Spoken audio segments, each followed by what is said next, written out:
Hello everyone, I know you watched this video to accompany you to sleep. So if you like this video, don't forget to like, comment, and subscribe.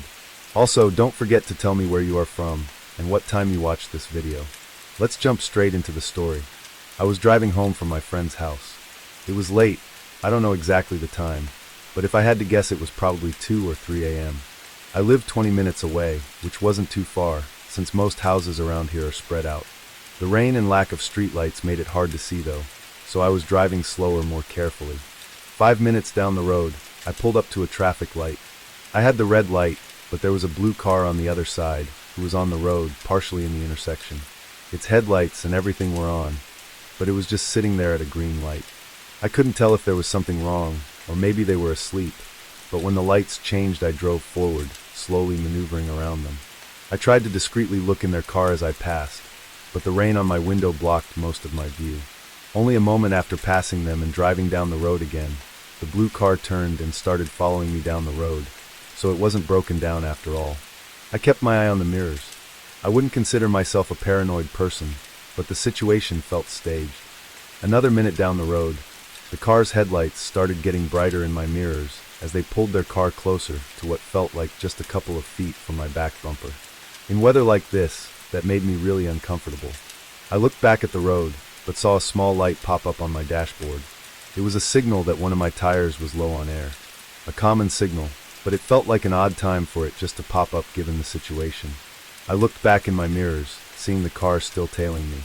They were so close, their headlights almost made it hard to even see the actual car. I was just 4 to 5 minutes away from home, nearing the entrance to the neighborhood, when my dashboard started flickering a new signal. Flat tire. My stomach dropped. The second I saw that signal, I put all the pieces together and was almost 100% sure that this car behind me had done something. I drove another minute, hoping to make it closer to home, but I could feel my car sinking to the left, and I was practically driving on the rims now. I had to pull over. The car behind me did the same. I should have called someone as soon as I parked, but I was so concerned and focused with what the person behind me was doing that it didn't even cross my mind. Though, even if I did call someone, it probably wouldn't have prevented what happened next. Once parked, 3 doors opened from the car and 3 men came out. I only had a few seconds to prepare and react, but I was helpless and defenseless. They ran up to my car, 2 on my side and 1 on the other. One of the men came right up to my window, yelling at me to open the door and pointing a gun at me. It happened so fast, I was just in some dazed state. I started to reach for the door, but the man by the back door smashed something against the window, shattering it, then reached his hand in and opened the back door. They were all still yelling, both at me and at each other. The man in the back reached across, opening the other back door, then reached in front of me to open my door. I was still just sitting there, holding my hands up now to show I wasn't a threat. I knew there was no way out of this, even if I did have a weapon. Once my door was opened, the man with the gun pulled me out of the car and slammed me on the ground. The oddest thing is while I was on the ground, looking out into the rainy pavement, all I was thinking about was how cold and wet the pavement was. Not about how I had a gun being pushed into the back of my head, or that I was being robbed and beaten. I think it was my head trying to distance myself from the traumatizing situation I was in. I wasn't on the ground for long, before the men by the car called out, and the guy holding me down hit me in the back of the head, causing me to ricochet off the pavement. I wasn't even sure if he hit me with the gun, or just his fist, because I was already numb. I'm surprised it didn't knock me out though. I heard their car doors close, and then driving away. I rolled over, still in a daze, and tried to pick myself up. They'd taken my phone, so I was forced to drive my car home, and call the police when I got there, which ended up denting and damaging my rims anyway. The investigation went nowhere, determining only that the suspects had purposefully placed small tire spikes in the road at the intersection I crossed them at. I got lucky to have only hit 1 spike, and for to have caused less damage than usual. They likely planned to ambush me as soon as I hit the trap, but in the end, it didn't make a difference. I'm 24, and I lived alone with my dog, Bear, in a cozy townhome up until 3 months ago. I moved in when I turned 22, having a decent enough job. I loved the home, being the first place I'd ever rented for myself, but 2 years of happy living was ruined by this one night. It was gloomy outside and raining quite a lot. It was my day off, so I was sitting on a chair in my living room, scrolling on my phone. It was 8 p.m., which was just an hour before I usually went to bed. Bear had been sitting by the back door for a while, looking outside. He started whining and ran up to me, which was his way of communicating to me that he needed to go outside. I got up and let him out, then closed the door and stood in the kitchen. While it was just a townhome, there was a small fence separating the backyards, so I didn't have to worry about Bear running away or anything. Also, I should mention that Bear isn't a large dog at all. He's just fluffy and small, like a teddy bear. Not long, maybe 15 or 20 seconds after I let him outside, I heard him whimper and bark. It was very clearly a cowering bark, like he was running away from something. It scared me, and I rushed to the door and looked out, seeing Bear running back towards me with his tail between his legs. Once he was inside, I leaned my head outside and scanned the backyard, expecting a coyote or something to be lurking by the fence, but nothing was there. I made sure Bear was okay, then locked up my door. He never does anything like that, so that made me really worried for him. I let him sit on my lap for the rest of the night. Through the next 30 minutes, he was constantly perking his head up and staring at the windows and doors, a different one each time. Then, after 45 minutes of sitting there, Bear turned his head and stared at the window behind me, lowering his ears and growling. "Bear," I said, turning to look where he was looking, and right in the window, just a couple feet from us, was a man staring back at me. He was almost right up against the glass. I jumped up and screamed, stepping backwards as the man sprinted away down the side of the house. Bear started barking again from the sudden chaos. I closed the blinds and checked all of the others, making sure they were closed as well. From the quick glimpse I got, I didn't recognize the man. I didn't know who he was, or what he was doing here, or why he was staring at me. I tried to listen for any more indications that he was still around, but the rain outside was too loud, covering up any possible sounds. Bear seemed calmer though, so I stayed up for a while longer just to be safe, then went upstairs and had Bear sleep in my room with me. It took a long time for me to fall asleep, having a lot on my mind, but after an hour or so I slowly dozed off. When I woke, Bear was standing up right by the bedroom door, staring at it. This was a freaky thing to see waking up in the middle of the night, but not even seconds later I heard something below me. A man talking, and not long after, a man on the other side of the house talking back. Their footsteps were loud, and they didn't even seem to be whispering either. It was like they didn't care if I knew that they were inside my home. My bedroom door was locked, but I had nowhere else to go. I went over to Bear quietly, trying to keep him calm, then picked him up and went over to the corner of my room, behind the bed. It took me a while to realize, but then it struck me that I hadn't heard any noises at all in the past minute. No steps or voices. This was when I took my phone out and called the police, whispering as softly as I could. As I told them my address, Bear started a low growl, then began barking and whining as two sets of footsteps started making their way up the stairs. I begged for the operator to send someone immediately. The two men started talking to each other again, but it was hard to make out their words. "Hey, we just want to talk. We're not here to hurt you," I screamed, saying I called the cops and for them to leave. I was panicking, not knowing what else to do. There was a pause afterwards. "We're here to help you," one of the men said. I didn't respond as I was busy trying to muffle my crying. "Open the door." It got quiet again. I could only hear them breathing behind the door for what felt like a whole minute before one of them walked back down the stairs. I couldn't tell where they went downstairs or if they'd left or not, but I was sure that it was just one set of footsteps that left the bedroom door. It was so quiet though, and I couldn't hear any breathing.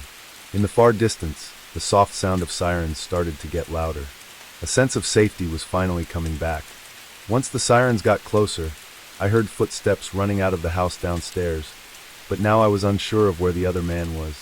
It seemed really unlikely for him to be by my door still, but I could swear I'd never heard him leave. I waited for the police to pull up and make their way inside. I heard them searching downstairs, then slowly make their way upstairs and knock on my door. I almost didn't want to answer, still thinking that other man had to be somewhere nearby. When I opened the door though, it was just an officer. I immediately told him about my concerns. He directed me out of the house as one of his partners continued searching, but nobody was found. The only thing they were able to find was watery footprints all around the house as well as an unlocked window, which to be honest I wasn't sure if I kept locked or not. It terrified me though, feeling so confident that the other man was still there, never hearing him leave, but then there being no trace of him. It made it impossible to sleep at night, having this feeling of someone still in the house, watching me. I moved out 3 months ago. It was too much stress on my mind having a loose end like that, especially since neither of them were ever identified or arrested. There was no clear intention the men had either, which is just another question added to the list of uncertainty. Even now, living miles away in a new apartment, I still sometimes feel like I'm not alone. I work at a convenience store at the corner of a small shopping strip. It's basically a smaller, local version of a 7-Eleven. I worked morning shifts for a while, which started at 3 a.m. and ended at 1 p.m. I agreed to these shifts because they were always the slowest and required the least amount of work. All the parts of my job included tending to customers, filling the shelves, and taking out the trash, which pretty much meant I had nothing to do. It was the middle of winter at the time this happened, but I live in a warmer state, so it usually rains instead of snows. It was a light pour outside, but it was enough to keep most people away. On early mornings like these, I like to lean against the front of the building outside and smoke to pass the time. I wasn't supposed to, but there wasn't anyone to stop me. Along the shopping strip were maybe 8 or 9 other stores connected to ours. All of them were stores with normal hours, so none of them were ever open until around 6 or 7 in the morning. So when I saw a car pull into the parking lot while I was smoking outside, I of course assumed they were coming to the convenience store. I burned out my cigarette and tossed it in the trash, then headed back inside and around the corner. There really was nothing to do, so I was just waiting for the customer to come in and leave so I could get back to being bored alone. After a few minutes of nobody coming in though, I walked back around the corner and checked outside the door. The car was still there, parked in a parking space nearby, but the headlights were off and as far as I could tell, nobody was inside.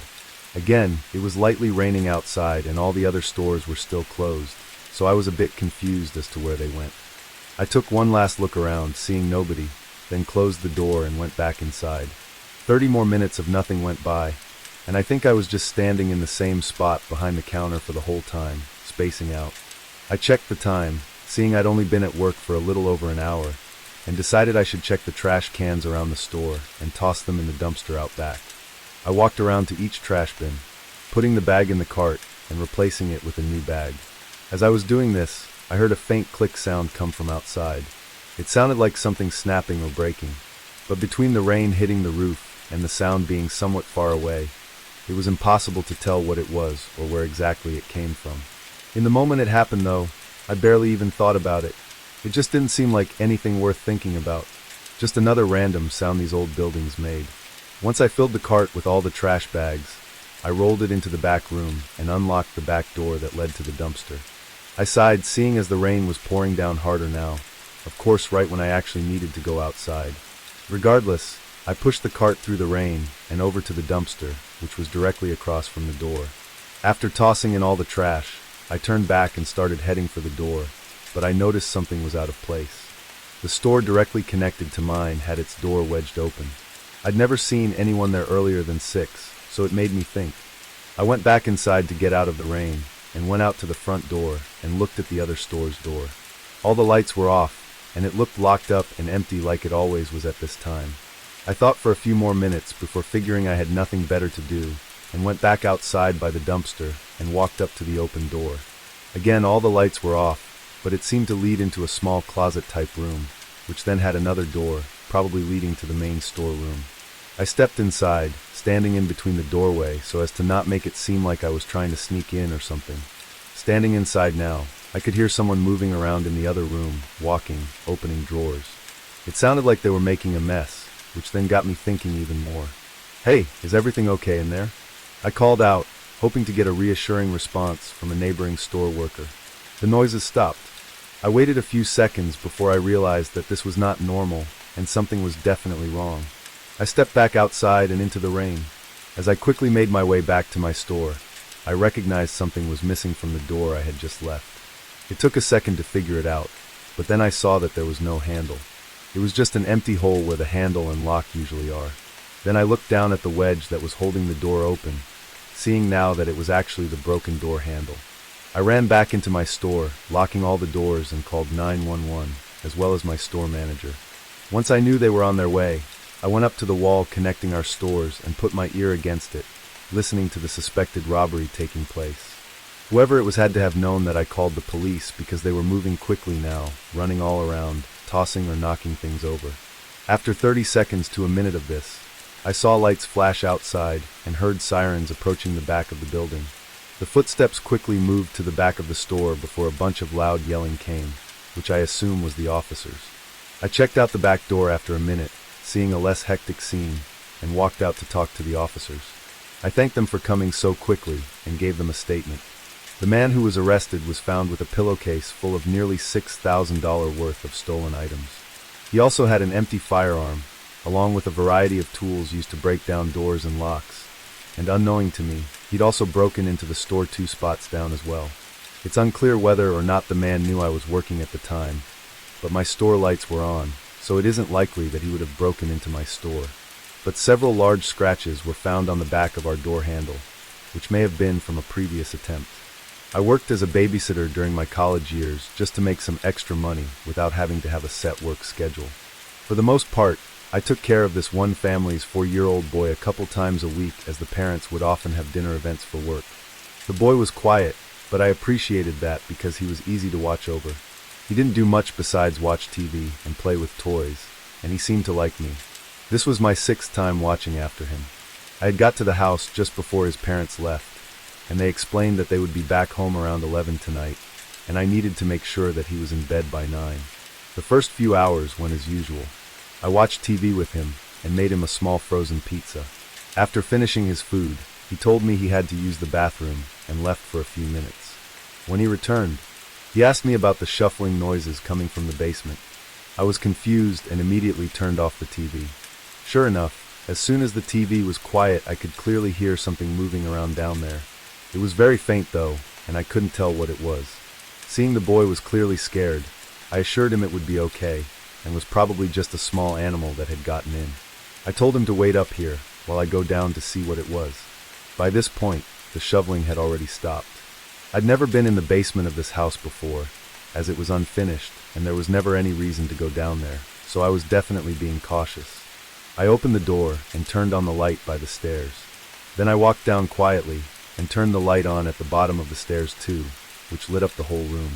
It was a pretty big space, mostly filled with storage boxes. I walked around, checking behind a few boxes, but after not seeing or hearing anything else, I went back upstairs. The boy was waiting for me on the couch, and shot up when he saw me. I told him everything was fine and nothing was down there, and gave him a big hug just to make him feel better. After a few minutes, we had already forgotten about the whole thing, and a couple hours later, it was getting close to 9 o'clock, and I started to get him ready for bed. We went upstairs to his room, and I made sure he was ready, then said goodnight, and went back downstairs. I sat on the couch for probably 30 to 40 minutes, just scrolling through my phone before hearing shuffling from the basement again. But this time it was a lot louder. My heart stopped for a second as I listened. Then I heard the bedroom door open upstairs, and the boy call out my name. I told him to stay where he was, and not to come down. I got up and made my way to the basement door. At this point, I was pretty terrified. I pulled out my phone and had it ready to call 911 as I opened the door as quietly as possible. The shuffling sounded like it was close to the bottom of the stairs now. I reached over and flicked on the lights. Immediately, I slammed the door shut and ran upstairs to get the boy, then went straight out the front door and called 911. I stood across the street from the house, looking out the windows as I waited for the cops to come. I also called the parents to let them know what had happened and to come home as soon as they could. When the police finally arrived, I told them what happened. As I turned on the lights by the stairs, I saw a half-naked man, crouching down by the bottom while searching through a storage box. They carefully searched the home and found clear evidence of someone having lived in the basement recently, with piles of trash shoved in boxes, but they didn't find anyone. When the parents arrived, they thanked me for calling them and talked to the police about the situation. About an hour later, I was able to go home as they secured the house and filed the reports. I spent the next few days really shaken up and being pretty paranoid. For a couple of weeks, I kept in touch with the parents to see if there were any updates on the man, but nothing ever came up. Eventually, we lost touch as I no longer wanted to babysit anymore. I think the most terrifying thing about it was that he never got caught, and he could be living in someone else's basement right now without them even knowing. My best friend had a daughter, Sarah, that had just turned 7, and I would occasionally watch her whenever they needed. They lived in a really nice home in Washington, surrounded by trees and mountains. The nearest neighbors were a couple miles away, so I always enjoyed the peace and quiet while staying there. Anyways, my friend had asked me if I could watch Sarah for 2 days while she was going on a business trip. I agreed, and a few weeks later arrived at her house. We talked for a little bit and ate lunch together. Then she finished packing and headed out to catch her flight. I hung out with Sarah for a few hours, listening to her talk about school and her friends. Then I took her out to pick up some dinner and dessert. We got back to the house around 8 and agreed to watch a movie just before bed. I sat on the couch and began scrolling through a list of movies to find one. When I hear Sarah ask me, "Who's that?" I look where she's pointing at the front door and then hear someone knocking. With the house being so isolated, I never thought anyone would come up to the door. Nervously, I walked over and cracked the door open. There was a tall man standing on the porch. He looked a little surprised when I opened the door. "Can I help you?" I asked. He leaned to the left, looking through the crack in the door, then replied, "Sorry, just making sure someone was home." Then he turned away and started walking. Obviously, I found this very strange and a little bit creepy.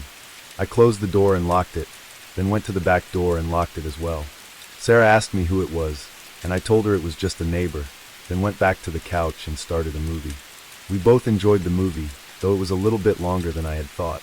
I told Sarah it was time for bed, and then followed her upstairs as she got ready. Once she was in bed, I came back down and sat on the couch. It was a little bit after 10, and I wasn't too tired yet, so I figured I'd turn something on the TV and just wind down for a bit before going to bed. As the TV played, I started to hear a crunching sound coming from somewhere. I muted the show and listened more carefully. It was coming from the back of the house. I went over to the back door and turned on the back porch light. Looking around, I couldn't see anything other than an empty porch with trees in the background.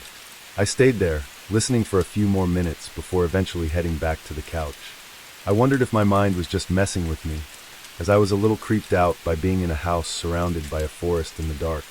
I always felt safe during the day and actually really enjoyed it, but as soon as the sun goes down I'd get a little uneasy.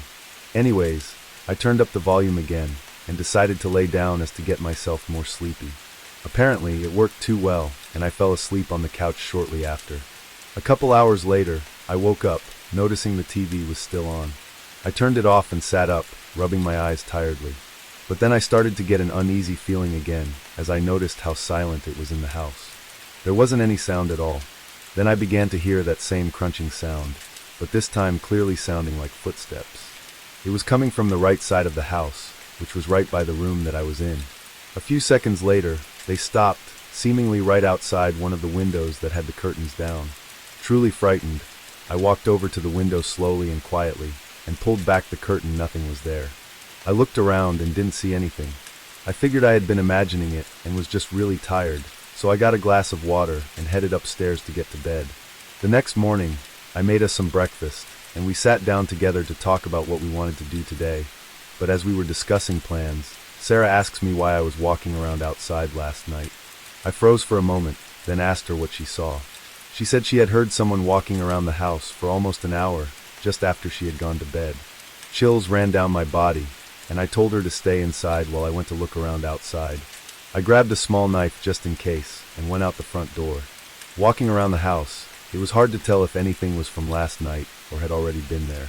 But I did notice some scratches on the walls near some of the windows and doors, but other than that everything seemed normal.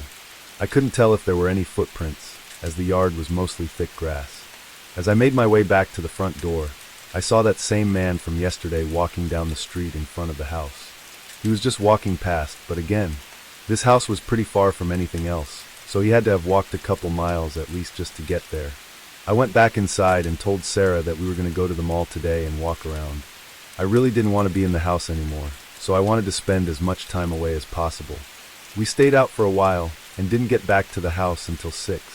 My friend called me soon after just to check up on us. I mentioned the strange man that I had seen and described his features to her, and she actually said that she recognized the man from a few weeks ago. Apparently he had come up to her house and asked if he could stay the night, to which she obviously declined. We agreed that if anything else happened, I wouldn't take any chances and would call the police. As the sun started to go down, I made sure to check all the doors one last time to make sure that they were locked. It was around 9 p.m., and Sarah and I were playing a quick board game before bed, when we both started to hear a soft tapping noise coming from outside one of the windows. I stood up slowly and told Sarah to stay calm, but then a loud scratching came from outside the walls of the house, right by the window in the room we were in. I grabbed Sarah and ran into the garage. We got in the car, and I backed out of the driveway as quick as I could, making sure the garage fully shut before driving off. I couldn't see much in the darkness as we were leaving, but Sarah said that she saw someone running into the trees behind the house. I pulled into a hotel parking lot and called the police to report the incident, then called my friend to let them know what had happened. We were met 10 minutes later by 2 officers at the hotel, and they informed us that 2 more were at the house looking around. I told them everything and gave them a description of the man, and eventually they left. We ended up staying in a room at the hotel for the night. The next morning, my friend called and said her flight was just landing, and she would be back in an hour. So we headed over to the house. We waited in the driveway for her to arrive. Then we all went in together to make sure it was safe. I stayed for a few hours just to talk about everything, and then I said goodbye and went home. It was definitely one of the scariest things to ever happen to me. But fortunately the man was caught a month later after having been reported by multiple people for trying to break into their homes. What scares me the most about the guy was that he never said what his reasoning was for his actions. He had apparently broken into one of the homes, but he didn't steal anything at all. He just looked around for a little bit, and then left empty-handed.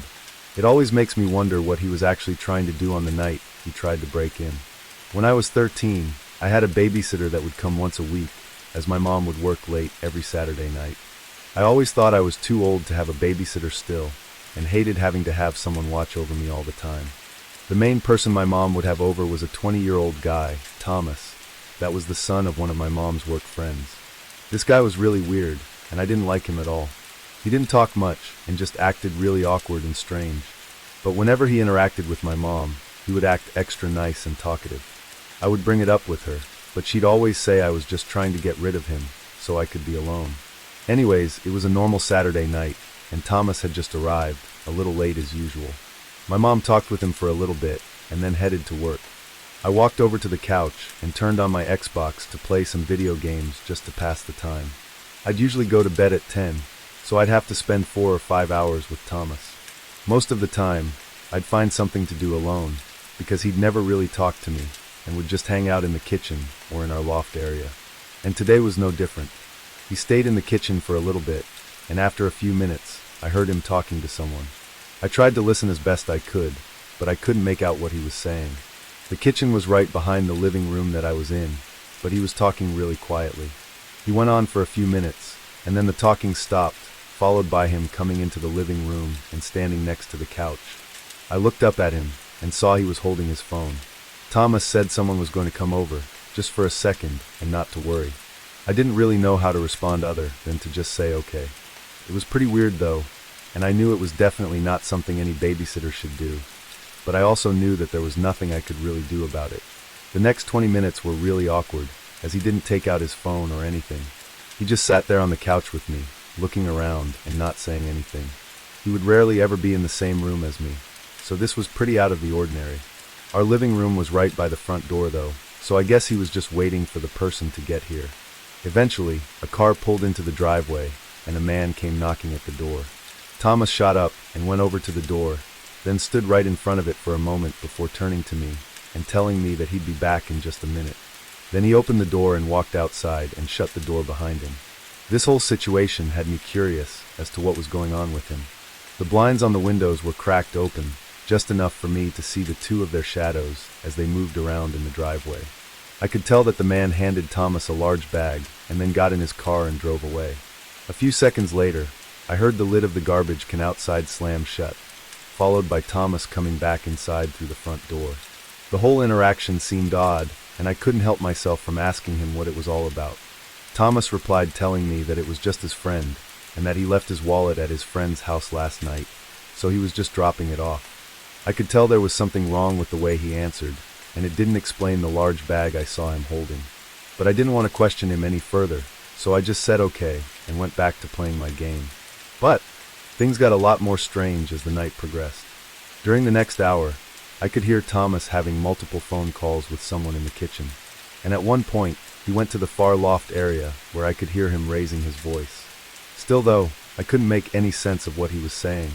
After maybe the 5th or 6th call, The same car from earlier pulled into the driveway again, and Thomas immediately ran outside without saying anything. I could tell from their body language and the way that they were moving around that they were clearly arguing about something. Then Thomas left for 30 seconds, and then came back with the bag from earlier. The man took it and put it in his back seat, then drove off in a hurry. Thomas came back inside, and I could see the frustration on his face. He went over to the kitchen and didn't come back until 10 when he told me I had to go to bed. I got ready and laid in bed, while Thomas stayed downstairs. He would usually stay until my mom got home at 12, but just a few minutes later, I heard the front door open and close. I waited for 10 minutes, then got up and went downstairs to see if he was still there, but sure enough, he had left. I looked out the window, and his car was gone too. I stayed up in bed for a few hours to wait for my mom to get home, and then told her everything that had happened. She seemed to believe me this time, as she also thought it was strange and really unprofessional to leave the house before she came home. The next day she tried calling him, but he didn't answer. Eventually, though, she got a hold of her friend, who was Thomas's mom, and asked what happened. And she said that Thomas came home feeling sick. We both knew that was a lie, and didn't make much sense, as he could have just called her and told her he wasn't feeling well. Anyways, it's been almost 10 years since all that happened, and I still find myself thinking about how weird that night was. I always wonder what the two were arguing about, why he left, and what was in the bag. I used to work as a security guard for a small warehouse in my city. It was an overnight job, which wasn't ideal, but it paid really well in comparison to other similar gigs. Though the warehouse itself wasn't too big or impressive, the company that owned it sold expensive tech items, so I guess it was necessary to have the building under surveillance 24/7. My job was nothing more than watching the cameras, walking around, and very rarely filling out reports. This night, it was raining heavily, with occasional thunder as well. Honestly, although it was a bit of a creepy ambience, it was nights like these that I felt more laid back, knowing that nobody would be going out. I got in and talked to the closing shift workers as they left, having the warehouse to myself from 10:30 p.m. to 6 a.m. Usually the building was really quiet with only a bit of creaking, but with the rain crackling down on the roof, it was almost impossible to hear anything else. About 2 hours in, I took a break from staring at the camera footage and got up to walk around the building for a typical security check. I went all the way down to the far end where most of the actual storage section of the warehouse was, then started walking to the other end, but a soft beeping sound began echoing through the hallway. It was an alert coming from the security room. I walked quickly over and checked it, seeing that it was a latch sensor on the back door, which meant that someone tried to open it. I opened up the live camera feed that covered that door, but nobody was out there. After a minute, I went to the back door myself to take a look at it, thinking maybe the sensor was faulty or that the rain had messed with something. I disabled the alarm and opened the door, then glanced around, seeing nothing but an empty alleyway behind the warehouse. Nothing out of the ordinary. The door itself looked fine though. I mean, I was no expert on it, but I ran it through the test, and it never misfired or failed to detect the latch. I looked around once more before shutting and locking it. Unfortunately, despite me not seeing anyone or anything, I still had to file an entire report on the incident due to the alarm showing up in the system. So I got back to the security office and started filling out the paperwork. A couple minutes in, a thud echoed through the entire building. I jumped up and stared down the hallway, unsure of exactly where the sound came from or what it was. I left the room and stood in the hallway, listening for any more sounds, but didn't hear anything aside from the rain hitting the roof. I walked cautiously across the building, looking at the shelves for any fallen boxes or noticeable damage, but as I got closer to the front of the building, the sound of the rain started to get louder. I rounded the corner and stopped in place as I looked across the warehouse. The front door was wide open, and on the floor I could see the reflection of water puddles, likely from someone having entered the building. I sprinted back and locked myself inside the room, pressing the emergency button to get a hold of the police immediately. While I waited, I heard a few thuds from within the building, and then it stayed quiet until the police arrived. I waited by the front and gave a report to one of the officers while two others searched the warehouse. A minute later, they came back to the front with a man in cuffs. They said he was hiding behind some boxes in the storage area with a hammer in his hands. And as he passed by, he gave me a cold stare that horrified me. After a few days, police reported back that the guy seemed to have been under high influence of several drugs and gave no reason for his actions. It's unclear what he intended to do, but he was hiding with a hammer in his hands after forcefully breaking in, and with him being so intoxicated, there's just no saying what he could have done.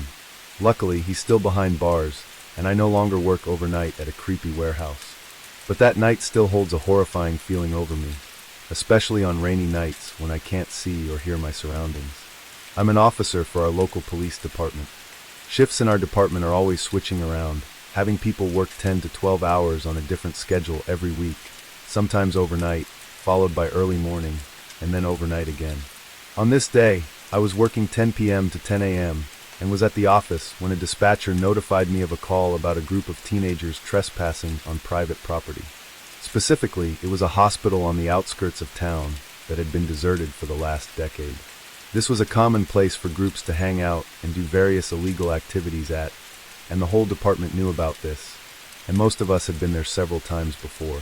This was my fourth time having gone there, and I was sure it would be a quick and typical case of walking in and either escorting a group of friends out or watching them run off. I was tired, so either was good enough for me. I honestly didn't care too much to arrest and charge them. I just needed them to leave the property. When I got there, I was quickly aware of a flashlight shining through the windows of the second story. What was strange about it was that it was moving really fast across multiple windows, like someone was running through the hallway. I got out of my vehicle and prepped my flashlight, then entered the building. First thing I did was call out, requesting everyone to show themselves and whatnot. But of course no one did. I listened at the entrance for any noises to hopefully give me an idea of where to look, but it was dead silent.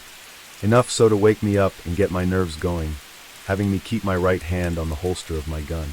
I think it was always a slight fear that it could be a trap to lead in an officer and attempt something, but I kept my cool and walked through the old hallway and up the flight of stairs. It was as I reached the top that a thud echoed through the building. It sounded like someone hitting a wall, and was definitely from the second floor. I entered the hallway and shined my flashlight all the way down, not seeing anyone or even a sign of anyone. I called out again very aggressively, knowing that the stairs I was by were the only way up and down from the second story. I stayed there and listened again, but heard nothing more than the creaking of the building. I walked slowly through the hallway, looking through each door and scanning the rooms with my flashlight, but there was nothing more than old hospital beds and graffiti. When I got to the last room, the door was closed, so I called out one more time before swinging it open. I cleared the room, but nobody was inside. However, there were signs of recent activity, being cigarettes on the ground with smoke still rising from them. This was extremely concerning, knowing that they hadn't left the second floor through the stairs, and the only other way was if they had jumped out a broken window. Before I could even check, the door behind me slammed shut, followed by something smashing against it and footsteps departing down the hallway. Luckily, I was able to forcefully push the door open enough to slide through the opening, seeing that a large hospital bed was pressed against it. By the time I got out, whoever was there was long gone. Backup came and we did a more thorough investigation, also checking in with the one who originally called in the two teenagers. What was odd about this was that there was only one clear set of footsteps I heard, and only one flashlight in the window. The cigarettes still burning also showed that they had left in a hurry, which could have been from me arriving, but then why would one of them have stayed behind? In the morning, we got a report from a mother on her missing teenage son, followed soon after by an identical report by another mother on her teenage son. After looking into it for days, and then weeks, and then months, it was almost definite that they were not going to show up. And now, 6 years later, they still haven't. Their disappearance is an unlikely one, and that's what makes it so difficult. It isn't certain whether or not the person in the hospital with me was one of the two kids, but the current most stable theory is that it was someone else. And unless something more comes up, it's not likely that we will ever know. It was a snowy night when I pulled into the parking lot of my gas station. I worked the overnight 11 to 7 shift and had been at the job for several months before this. I really didn't like this job, but finding somewhere else to work was really difficult, and due to how some things were in other aspects of my life, night shifts were the best for my personal schedule. Still though, I went in tired every night and struggled to get through every shift. I parked in front of the building, beside the only other car in the parking lot, which was my coworker's. Then I went inside and relieved him of his shift. He left a couple minutes later, and then it was just me for the rest of the night. My manager had a paper on the desk with some things to get done, but from reading it over it wasn't all that much. My guess was that it would take no more than an hour total to complete all the tasks, so I tried to put it off as long as possible to save me from falling asleep once I started getting really tired. But as I sat there behind the desk, and somewhere around 12 a.m., a car pulled into the station. I glanced out the window, seeing an old SUV parked by one of the pumps. Of course, with it snowing outside, most people were not driving around, but getting a customer every once in a while was normal. I went back to my phone and scrolled through some videos, not paying much attention for probably 10 minutes, until I looked back outside and saw the SUV was still there by the pump. The headlights were off and the doors were closed, looking like they should be pumping gas, but it had been so long. I stood up and got closer to the window, looking down both sides of the building, but nobody was anywhere outside. If they had been in their car for the past 10 minutes with it off, they'd have to be freezing. It was snowy, windy, and cold, so I honestly got a little nervous for them. I paid more attention for the next few minutes, waiting to see any movement through the dark windows or for someone to get back inside their car, but there was nothing. It was like the car was just abandoned right next to the pump. After some thought, I put on my jacket and went outside.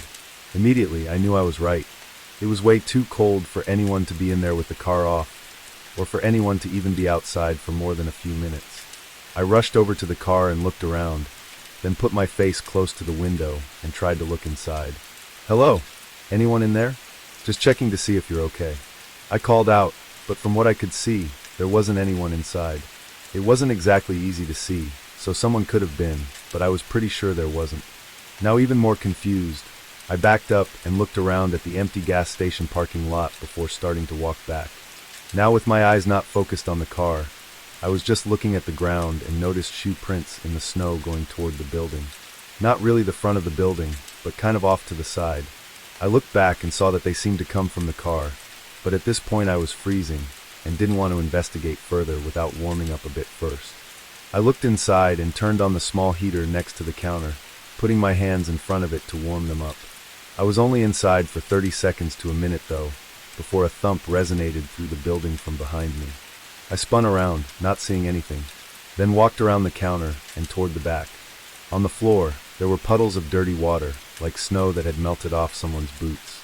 Feeling a chill run through me, I stepped closer to the back room and turned the corner toward where the supply room was. Standing in the dark behind one of the shelves, I could see the outline of a figure. They were tall with broad shoulders and had a large, scruffy beard, and they were looking right at me. My heart stopped for a moment, but after the initial shock, my reaction was to just walk back to the counter. I don't know why, maybe I was just too shocked to react appropriately. After staring at the doorway to the supply room, for I don't even know how long, I quietly picked up the store phone and called the police, whispering for help. Then I endured the most unnerving 10 minutes of my life as I waited. During this time, I didn't hear or see anything from the supply room, which honestly added to my fear. For some reason, the man never came out to confront me.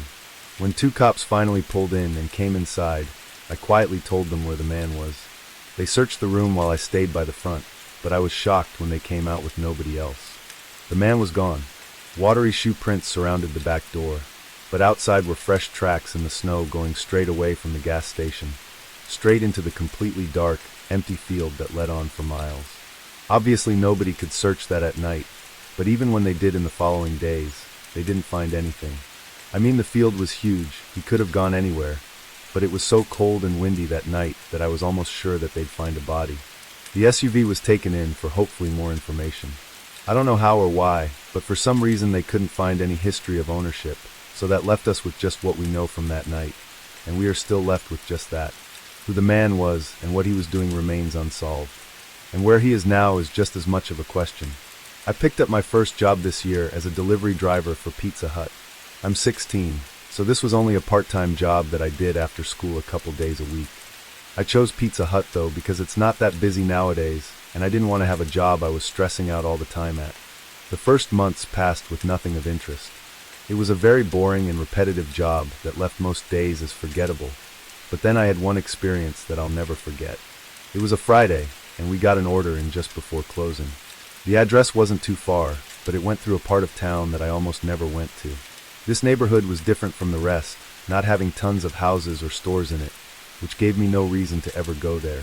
While driving through, I kept checking the GPS as it took me all the way through the neighborhood, turning down seemingly every road until it finally said I arrived, but something was off. On my left was a row of maybe 6 or 7 houses, and on the right was a path leading to a park. The waypoint on the GPS was showing up on the right side, so I double-checked by searching the address on Google, and it was the actual address of the park. I parked on the side of the road and picked up the pizza, getting out and walking up to the path. With a better look, I could see that it was just a walking path, not leading to any sort of playground or anything, which is where I expected to see a group of kids that had ordered a pizza. But instead, there was a guy sitting on a bench a little ways down, waving at me. I started walking over, still a bit unsure about it. As I got closer, he stood up and started sifting through his wallet for cash.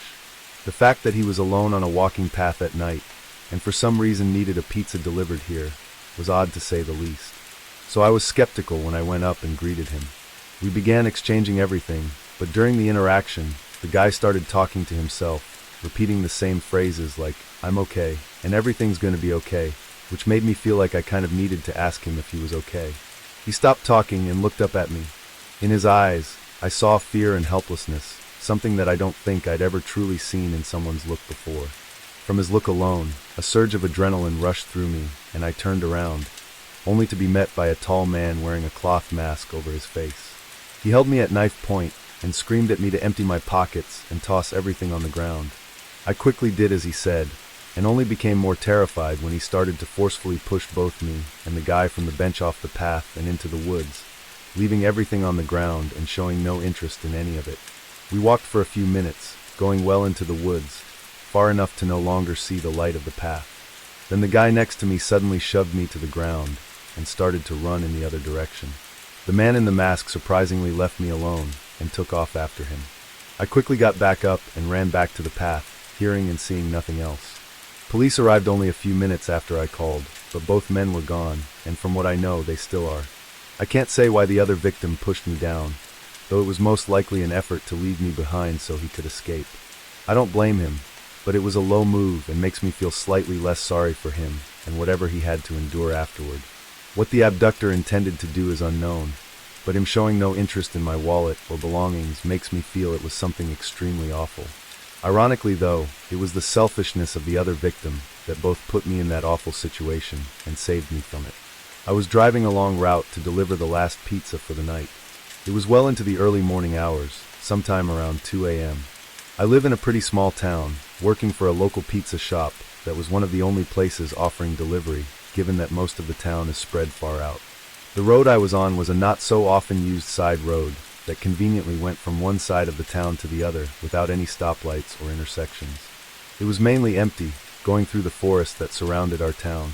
As I drove along, something with my car started to feel different.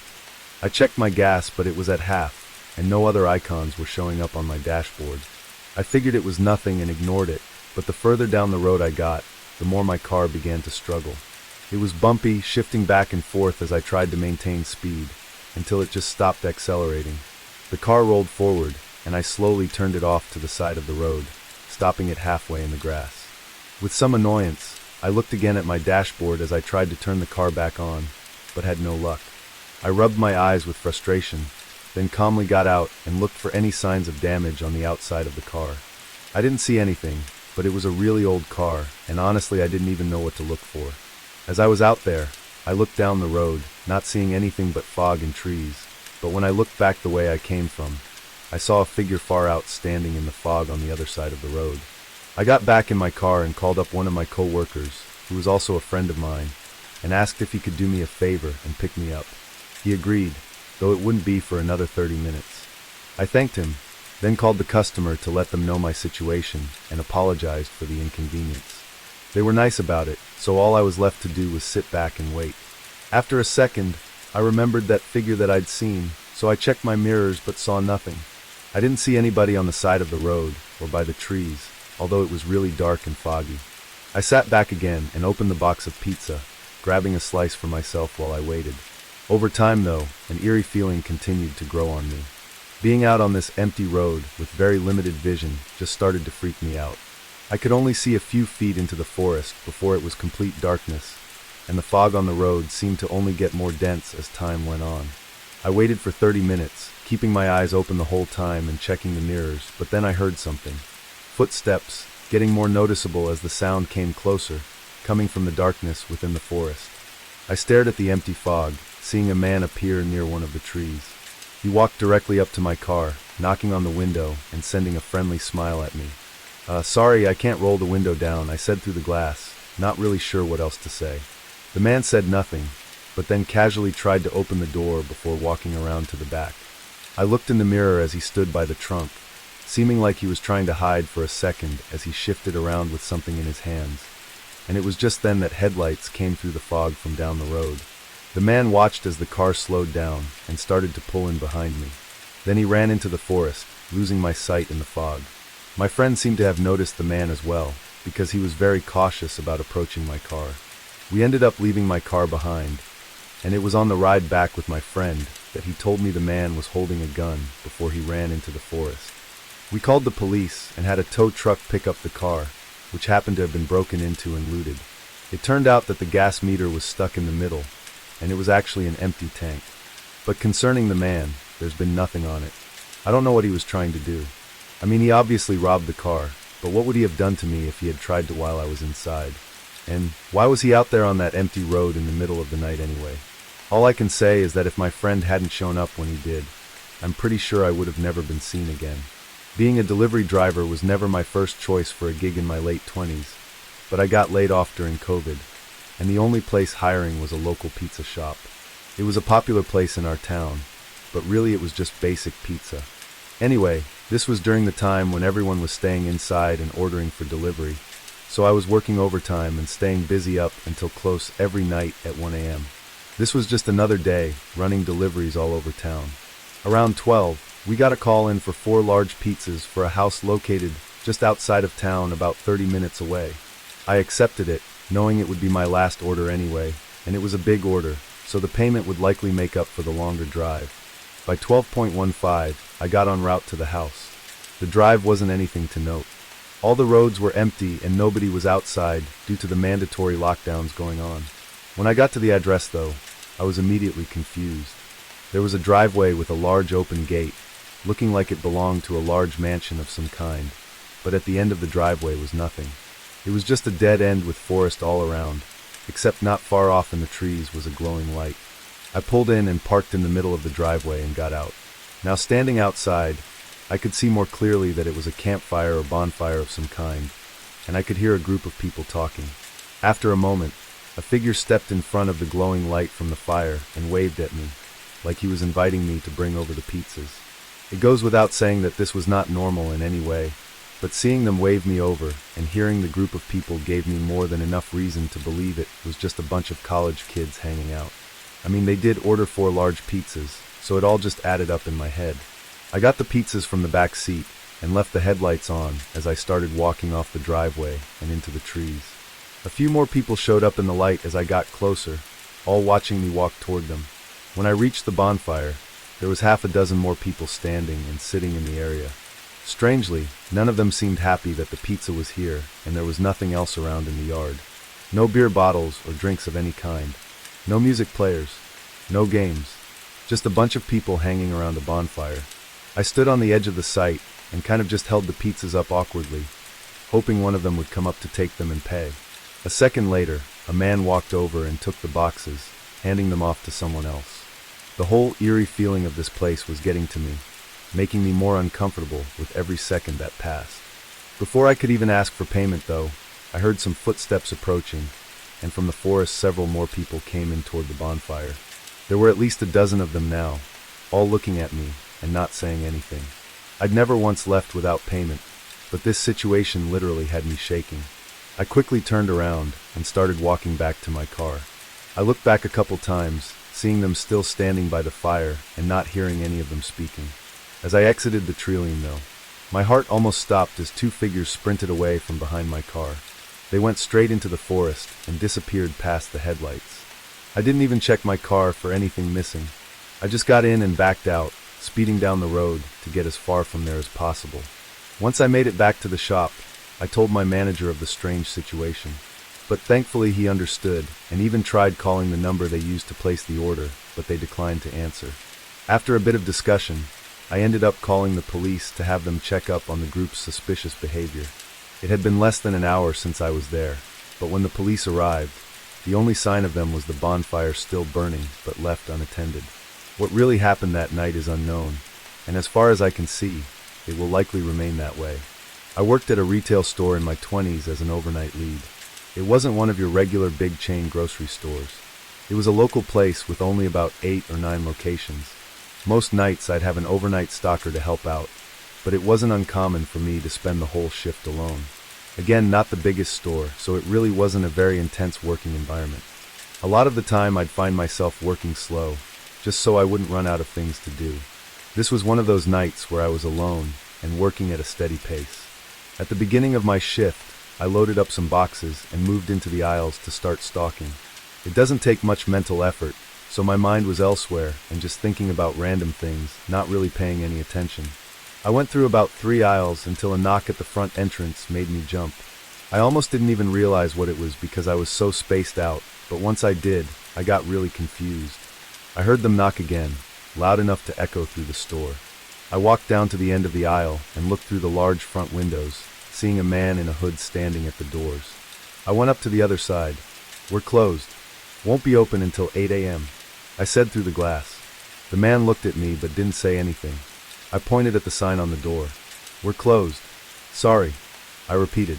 The man continued to look at me for a few seconds, then turned and walked away. I watched him walk until I couldn't see him anymore, but it didn't look like he had parked anywhere.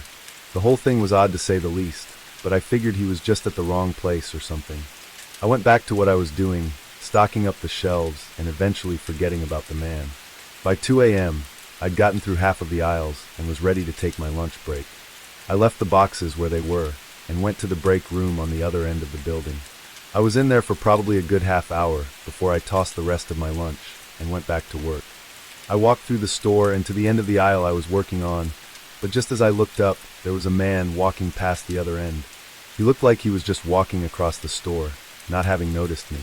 I froze in place, feeling that instant rush of fear.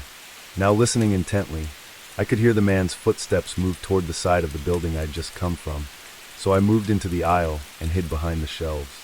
The footsteps sounded like they went toward the break room, but just before I left the aisle to try and run and get help, I heard the man rushing out of the room.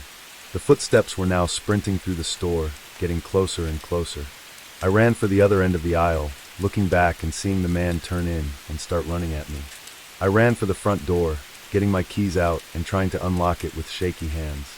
The man appeared at the end of the aisle just as I got it open, and just as I stepped out of the building, I saw a bright flash in the corner of my eye and heard a pop sound that made my ears ring. A gunshot, so loud I didn't even know where it landed, but I sprinted for my life around the building. I made it to my car and hid in the back seat as I called 911. From what I know, the man didn't follow me outside.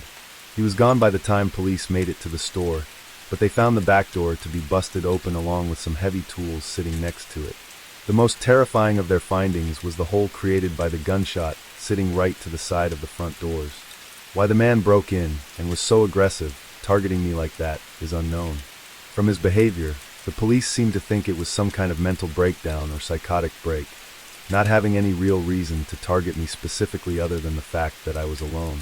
I no longer work there, but I can tell you that for the years following that incident, I was on edge every single night. Work from home for a cybersecurity company, which really isn't as interesting as it might sound. I have to be online overnight from 10 to 6, scrolling through files full of code to see if anything is a possible threat. It's extremely boring, and when paired with the overnight shift, it makes for a struggle every night to stay awake. One night, just a few weeks ago, I was up at 2 a.m. working and feeling the weight of my eyes. I pushed through the sleepiness for a while, checking my phone over and over, hoping the time had somehow skipped forward. At 2:40 though, I took a break and decided to order some food to get myself some fuel for the remaining 3 hours of my shift. I opened up Uber Eats, and my only real option was Taco Bell, so I sent in an order and got up to get something to drink. As I walked through the house with only the hallway light on, I woke up some more and realized it was raining outside. I looked out the front window and was surprised at how hard the rain was coming down given I had been so oblivious to it while working. My first thought was how I just ordered for delivery, and I felt really bad for basically making someone run through the rain for my own convenience. I checked my phone and saw the order was already received, so I sat on the couch and waited for them to show up. After about 10 minutes, I was notified that they had picked up the order, so I watched the map on Uber Eats as the car made their way across the town and eventually into my neighborhood. Once they were a minute away, I put my phone down and opened up the front door so we could make the exchange as quickly as possible. I stood at the open door, staring at the end of the road where they should have been coming from, but another 5 minutes went by without seeing any cars. I picked up my phone again and checked, but on the map their car was still in my neighborhood, and when I zoomed in, I realized they were right around the corner just before the turn onto my street. I looked outside again, but didn't see any lights from their car. My rightful reaction was that they probably had the wrong house or couldn't see the address numbers through the rain, so I tried calling them. A few rings, then they rejected it. I tried again, but had no luck. Unsure of what exactly was going on, I stayed at the door and waited. I want to say 5 more minutes went by before I tried to contact them again. I called and this time it rang for a while, but then they answered. I asked where they were and if they needed help finding my house, but as I listened for their response, all I heard from their side was the crackling sound of rain pouring down. After another few seconds, I hung up. Feeling really weird about that call, I checked the map one more time. At first it hadn't updated, but when it did, it showed them right outside my house. I checked the windows and saw nothing, but knowing they were walking around in the rain like this was giving me a really bad gut feeling. I closed the door and locked it, and I swear I only made it a few steps down the hallway before a loud knock shook the front door. I carefully looked through the peephole. A man in a gray hoodie was pacing around on the porch. His head was on a swivel like he was checking for any onlookers as he waited anxiously for me to answer. Uber Eats delivery, he yelled, but nowhere did I see a bag with my food. I stayed in place, not answering or making any sounds. The man got increasingly more hectic with his movements and called out several more times. Then, he suddenly pressed himself up against the door, blocking my view as I heard a few dull scrapes on the wood, before he quickly ran to the side of my house and disappeared in the rain. I called the cops, but his car was already gone, and from what I was told, he was using a scam account. A couple days went by with nothing else to report on, until I noticed a small scratch on my front door. It was an X, but it didn't look like it was made for me to see. It was more hidden, like a personal indicator for something. It could have just been a fluke to scare me, but I still painted over it to conceal whatever that marking was supposed to mean. That night still leaves me with an uneasy feeling in my gut, especially since he had some sort of sharp object in his hand as he waited for me to open the door. Part of me is still convinced that won't be my last encounter with him. In my mid-20s, I worked at a retail store as the overnight manager. It wasn't a big place, and the only reason I was technically a manager was because I'd be the only overnight worker. So I was in charge of checking stock, filling shelves, and sometimes receiving order shipments. I was very satisfied with the job, and never found myself hating the work. And up until this, I hadn't had anything really happen. It was a weekday night, and a storm was just setting in as I started my shift. Over the first hour of being there, the rain had picked up, and the wind was hitting the building much harder than before, making a lot of noise. I was filling the shelves for the first 2 hours, trying to get the time-consuming tasks out of the way first. As I was in the aisle, though, I heard a thud sound resonating through the building. It sounded like it came from the back of the store in the warehouse section, where our delivery bay was. I walked over and saw the solid metal back door that truck drivers used to get in when making deliveries. The more I thought about it, the more I convinced myself that the thud sounded like a bang at the store, as if a driver was trying to make a delivery, but there were none scheduled for tonight. I opened the door and was met with a face full of cold rain and wind. I stuck my head out briefly to look down at the shipping bay and saw no trucks, so I closed the door and dried off. While walking back to the aisle, I assumed the noise was just the building having shifted a bit from the wind, or maybe just some strange sounding thunder that I hadn't noticed before. I continued working for another full hour before taking a lunch break in the back office, spending maybe 15 minutes there before heading back. But while I was walking through the store, I got this strange feeling, like everything had gone silent aside from the rain ticking on the roof. It gave me chills, and as I reached the end of the aisle, I saw something that made my heart almost stop. Right next to my cart, halfway down, was a line of wet shoe prints through the aisle. I approached it without even thinking, and tried to figure out how this was even possible. I followed them down to the front of the store until I saw so many watery prints going all over that it was impossible to follow, and honestly, horrifying to know that they'd walked around the entire place. I ran back to the office and locked myself inside, calling the police and waiting. As I sat there, I only got more scared as I couldn't see outside the office door, and the rain pouring on the building was too loud for me to hear anything else. After 10 minutes, the operator that had me on hold came back on the phone and said the police were right outside the building. I quickly got up and opened the door, and right on the ground was another set of watery shoe prints alongside mine, leading right up to the office I was in. I sprinted to the front and hurried to let the police in. In their search, they didn't find anyone in the store. Security tapes were reviewed not long after, showing us a man in a dark jacket entering the building through a side door that had been left unlocked. He clearly spotted me early on and stayed hidden until I went on break. Then he walked around aimlessly. He didn't steal or break anything. He just went down the aisles and looked at the shelves. But the creepiest and most horrifying part was when I entered the office and waited for the police. The man came up to and stood outside the office door, waiting for several minutes as he stared at the doorknob, like he was preparing for me to come out. Luckily, he decided to walk away a few minutes later and exited the store. No more footage of him was seen after that. The man never came back, and as far as I was told, he was never found. What he was doing that night is still uncertain, and it will likely remain as an eerie uncertainty for the rest of my life. This happened last fall. It was toward the end of the season, closer to winter, and where I live it gets pretty cold and even snow sometimes in October. I've been doing food delivery for the past 3 years and was working on this night. It was around 10 p.m. and lightly snowing outside. It was one of the first snowfalls, so people must have been skittish to go out. I was one of few cars driving around, but a lot of orders were coming in. Pretty much as soon as I'd finish one, another one would pop up. After driving around everywhere until almost 1 a.m., I took up one last order. The snow was starting to pick up, and I was just getting a little tired.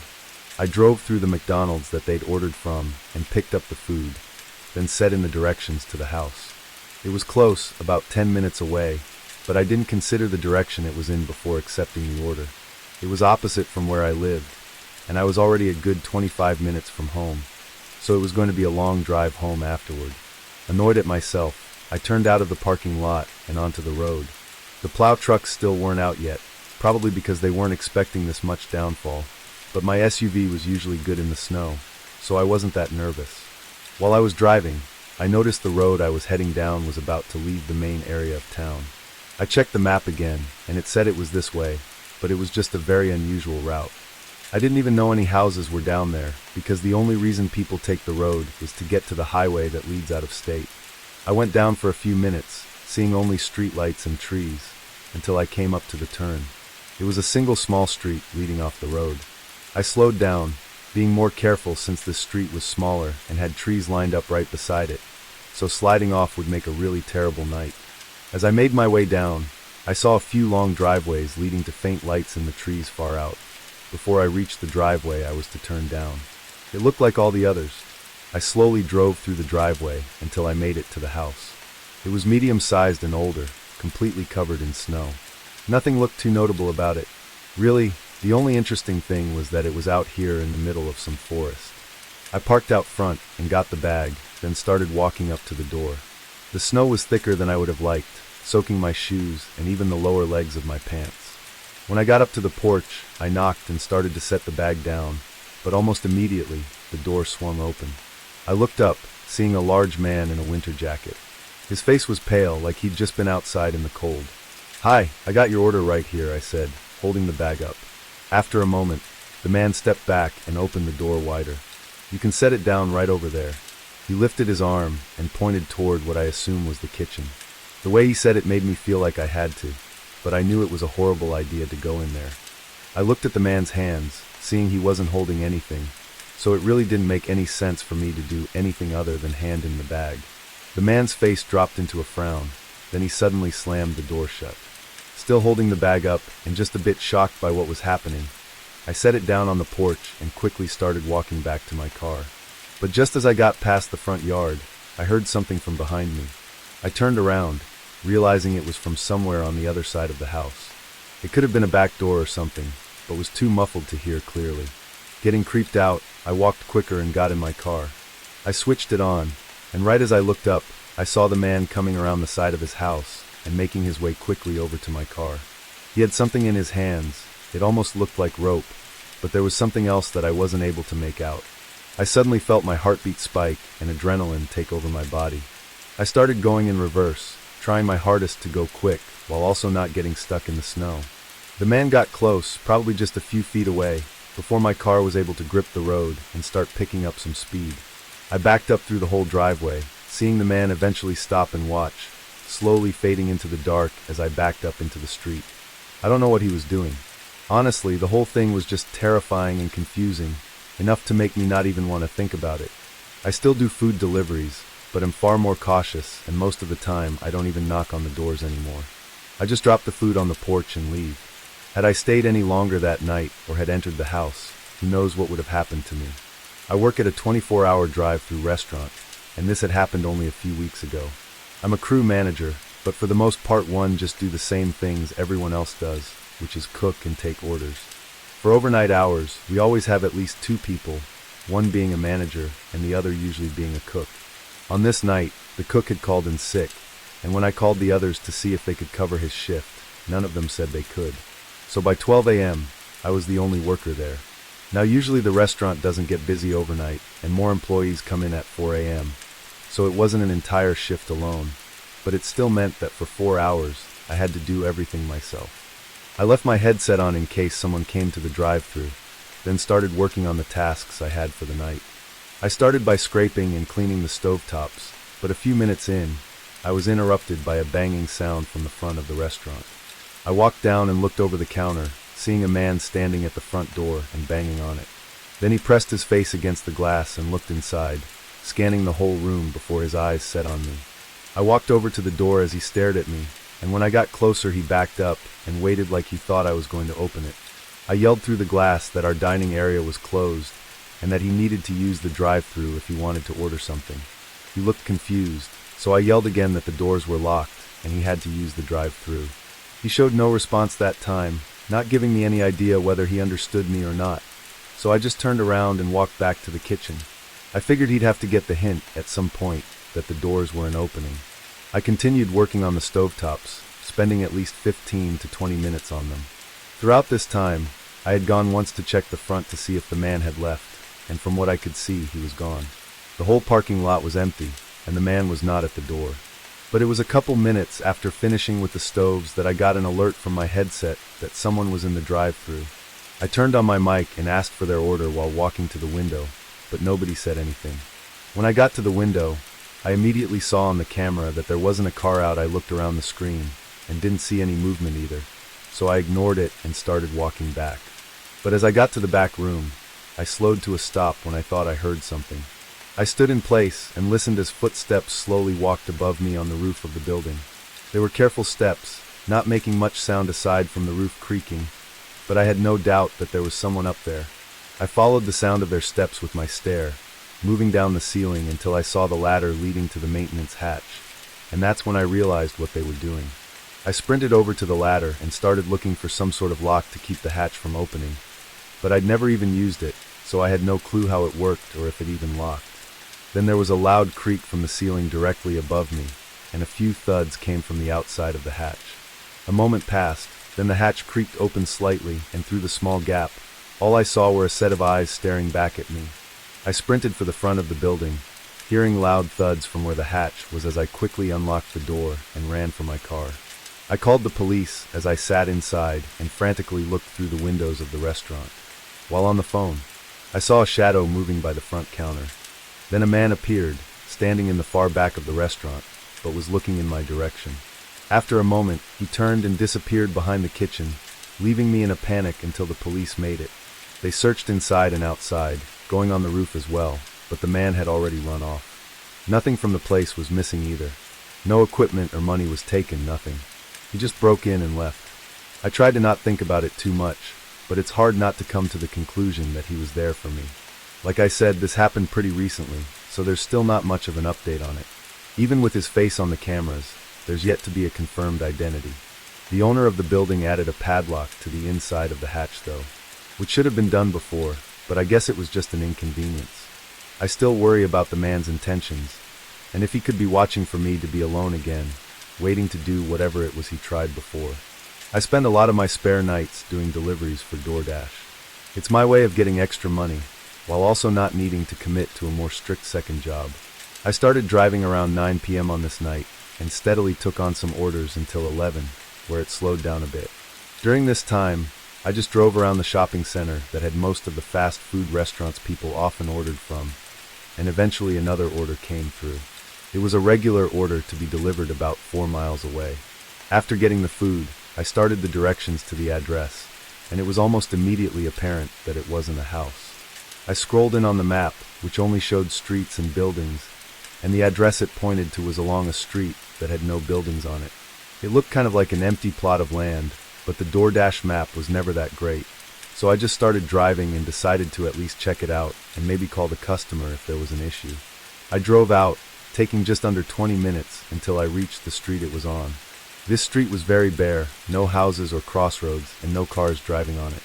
And when I got to the end, it became a gravel road, and on the side was a small wooden sign that was too weathered to be legible.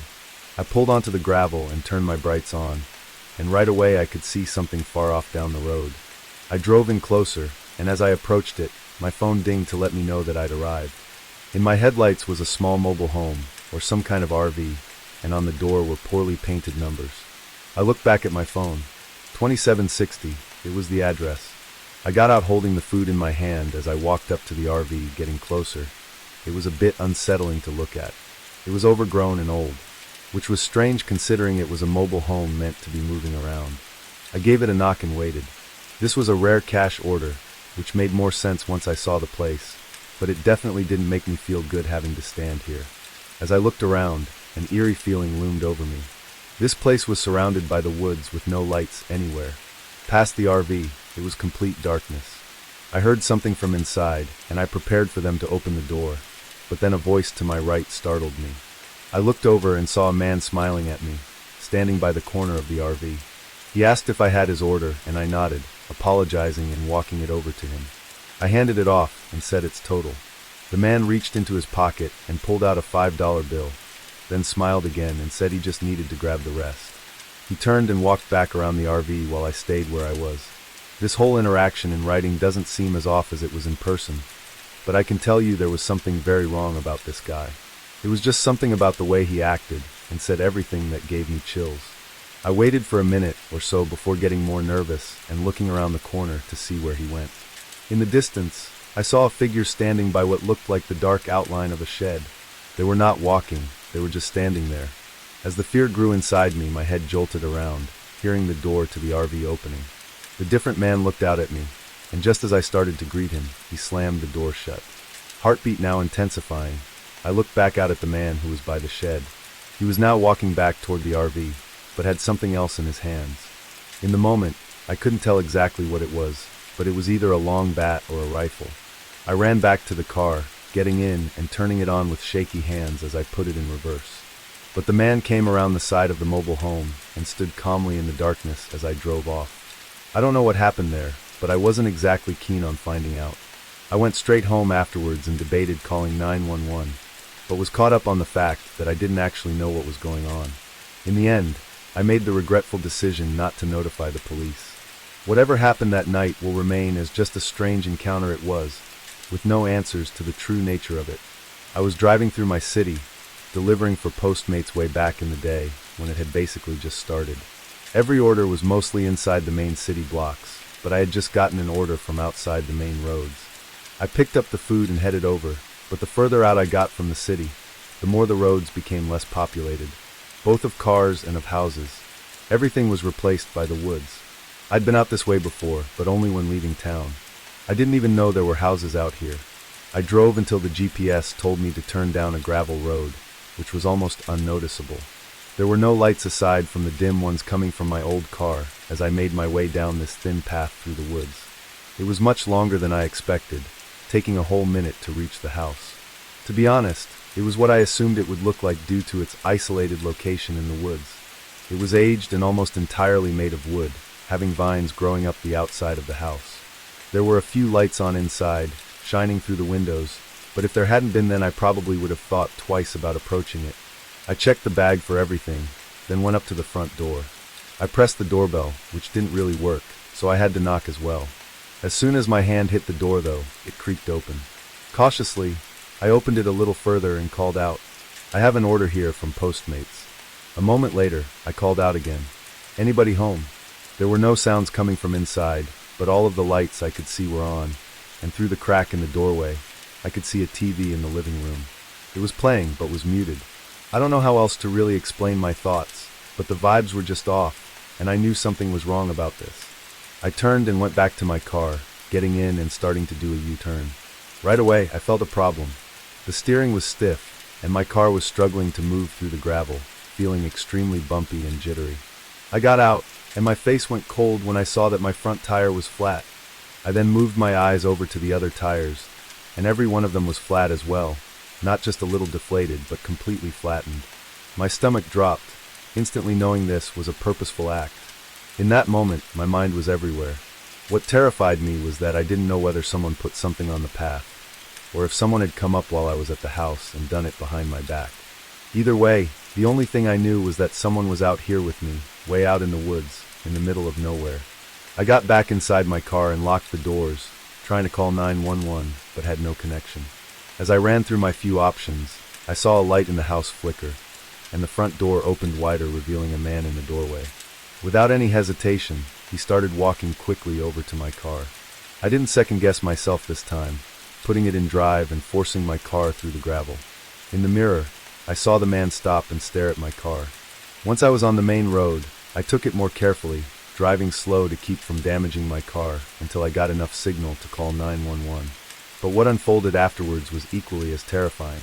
That house was owned and lived in by a single mother with 2 kids, all of which said they were at the house sleeping in their rooms at the time I claimed this happened at. They never ordered anything or saw any man, or even found anything missing in their home. I don't know if they were in on it somehow, or if they were just as much a victim as I was. Why the man ordered food to the house and slashed my tires still doesn't make sense to me though. The only thing I've thought of is that maybe he was planning to do something horrible to that family, and I was going to be set up somehow to take the fall for it, due to my presence at the property at the exact time it would have been committed. It may be a stretch, but if that's true, then me getting away might have saved more lives than just my own. It was early December. I was at home this night, spending my day off inside by the fireplace. It was way too cold and snowy out for my liking. I did a bunch of things around the house that needed to get done, but otherwise, it was a relaxing day. I had the news running in the background, listening to how high winds and possible blizzards were to be expected starting tonight. I sat on the couch and turned on a different channel. Around 7 though, I could hear wind slamming against the house, and it really did sound like there was a blizzard. I got up and went to the window facing the backyard to see how it looked outside. At first all I saw was snow rushing to the ground, with almost no visibility. But then I saw something else. A figure walking through my backyard. My backyard was pretty big and didn't have a fence, so it wouldn't have been that unexpected if it weren't for the blizzard going on outside. Whoever was out there was just walking at a regular pace, going toward the end of my yard before the snow and darkness took over any sight I had of them. I stayed by the window for a minute, trying to catch one more look and figure out what they were doing, but I didn't see anything. I was honestly scared for them, but also couldn't see why they'd be out there at all. The end of my yard that they were walking to led to a road, but it wouldn't get them anywhere for miles, which was not doable on foot. I went back to the TV, but I still couldn't help thinking about it, and only 5 minutes later there was a knock at the door. I went over and cracked it open. It was a man in a heavy winter jacket. His nose was bright red, and his face was pale white, like he'd been out in the cold for a while. I couldn't know if this was the same person I'd seen in my backyard, but my immediate guess was that it was. "How can I help you?" I asked. The man let out a humble smile and spoke through shaking teeth. That he was waiting for a ride to pick him up and asked if he could stay in my house for a few minutes to shelter from the cold, just until the ride got here. I took a moment to respond because I actually considered it given the state of the weather. It's easy to say that under no circumstance would you let a random man inside your house, but when they're practically freezing to death on your doorstep and asking for your help, the answer on what to do isn't as black and white. I told him he could wait on my porch, which had an overhang that blocked the snow, and offered to give him an old jacket of mine if he needed it. The man didn't look too happy, but just nodded and went off to the side and sat on the chair I had out there. I closed and locked the door, then went upstairs to grab my old jacket. It was way too big for me and was in horrible condition. But obviously that shouldn't matter in this kind of scenario. I picked it up and walked downstairs, about to unlock the door and open it, but something stopped me just a moment before. I don't know what it was, but it made me hesitate. I leaned over and looked through the peephole. The man was now standing right up against the door with his hand on the handle, like he was preparing to push it open. As soon as I unlocked it, I felt my heart rate increasing as I took a couple steps back and quietly pulled my phone out to dial 911. As I whispered into the phone, I just stared at the door with wide eyes, knowing what was waiting for me on the other side.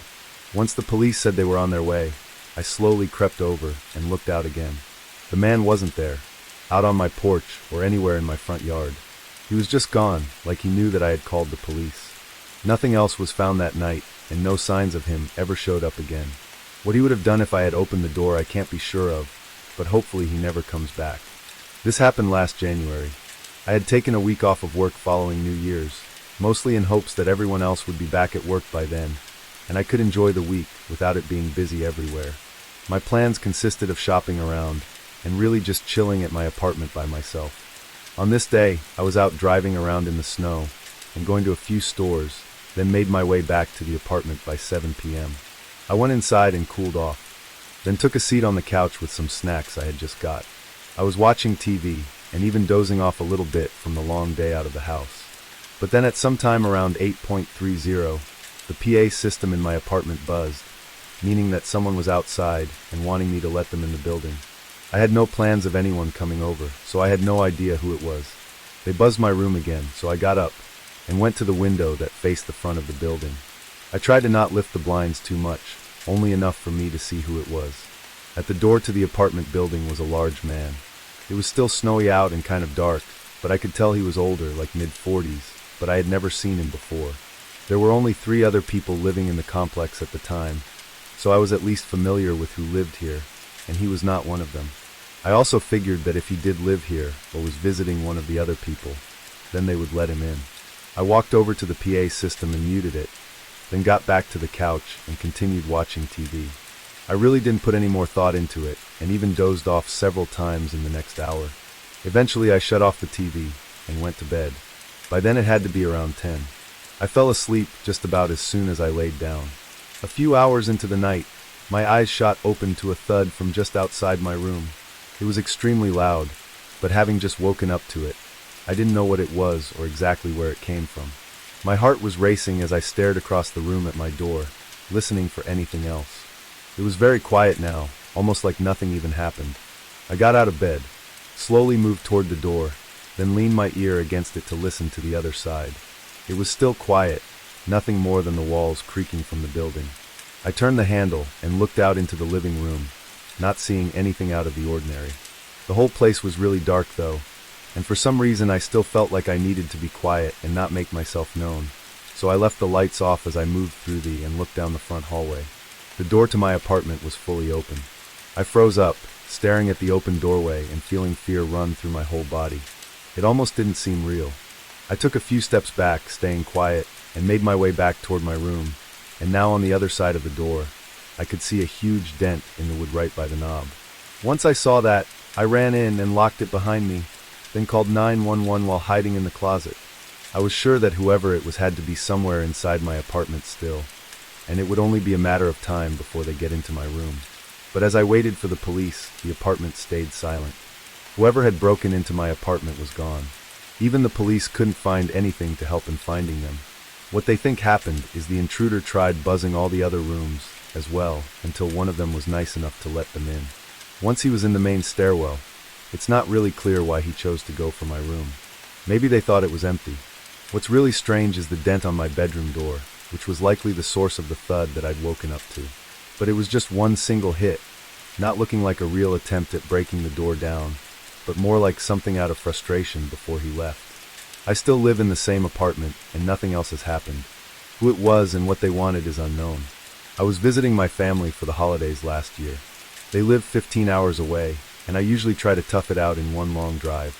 But this year snow had come early and made driving a lot slower, so I was prepared to stop at a hotel somewhere along the way. I didn't book anything in advance, since I didn't know how far I'd get before wanting to stop. I was just going to pull into wherever and see if they had a room available. It was barely snowing, but the further out I got, the more snow seemed to be coming down. Roads were still clear, but everyone was definitely driving more slow and carefully.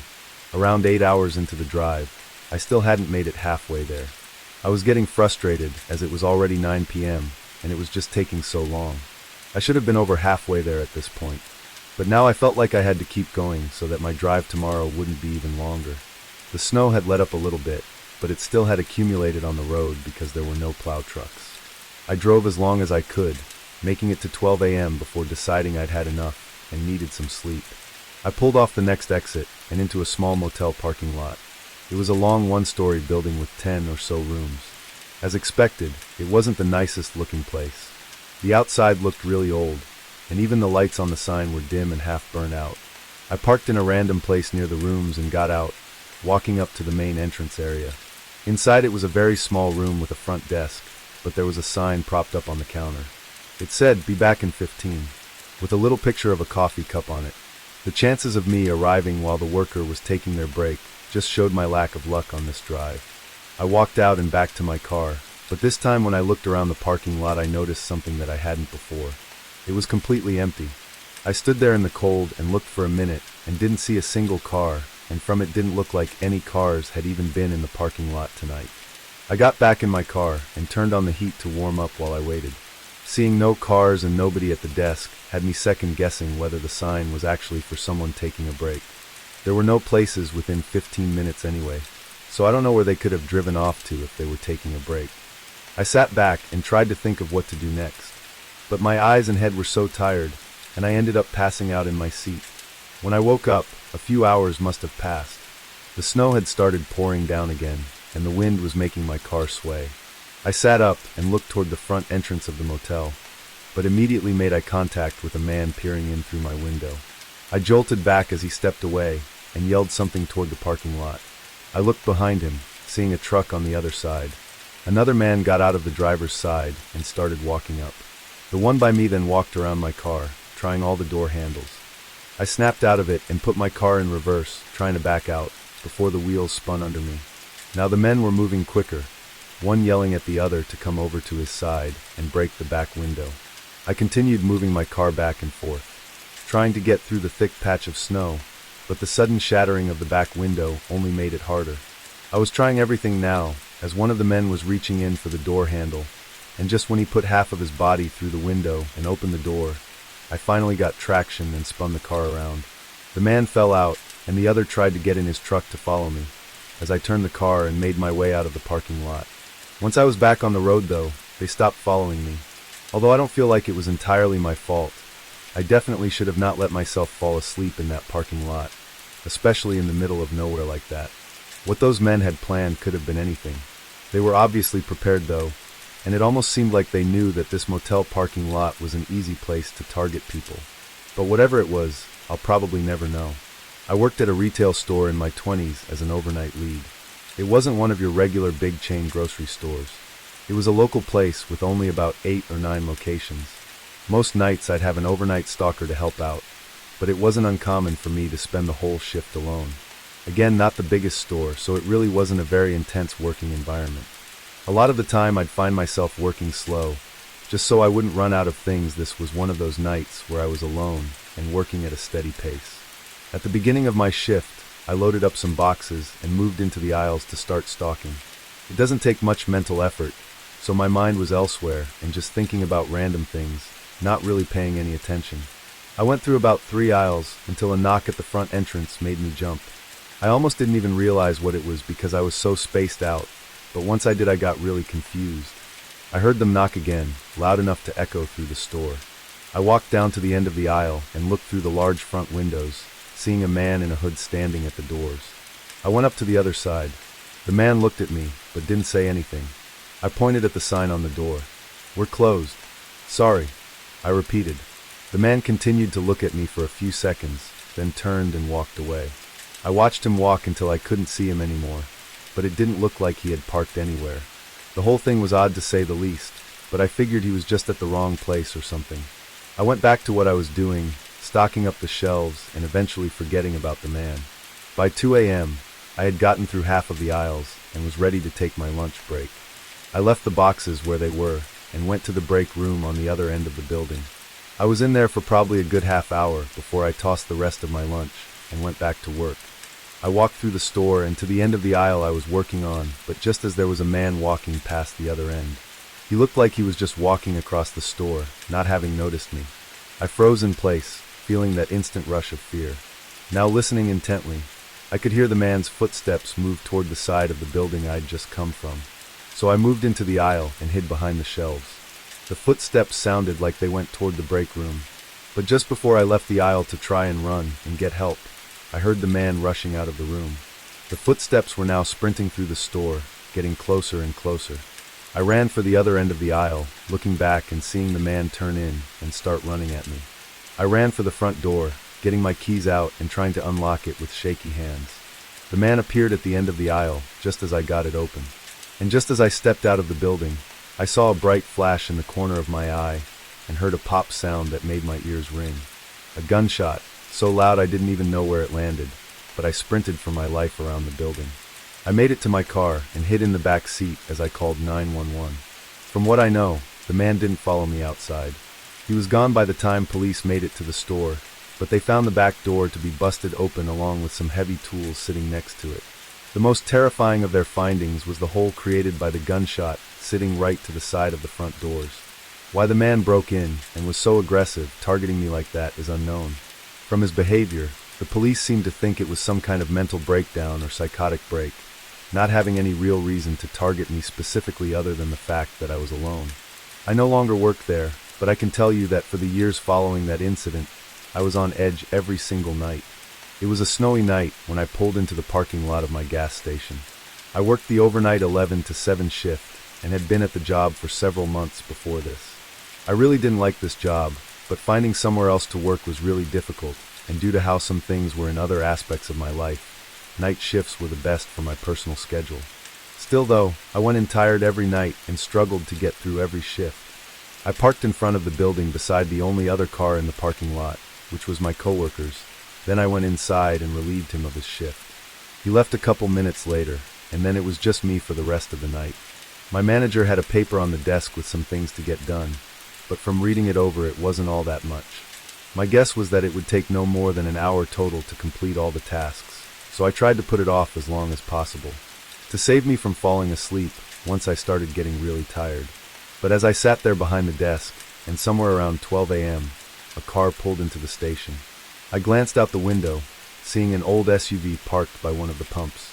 Of course, with it snowing outside, most people were not driving around, but getting a customer every once in a while was normal. I went back to my phone and scrolled through some videos, not paying much attention for probably 10 minutes, until I looked back outside and saw the SUV was still there by the pump. The headlights were off and the doors were closed, looking like they should be pumping gas, but it had been so long.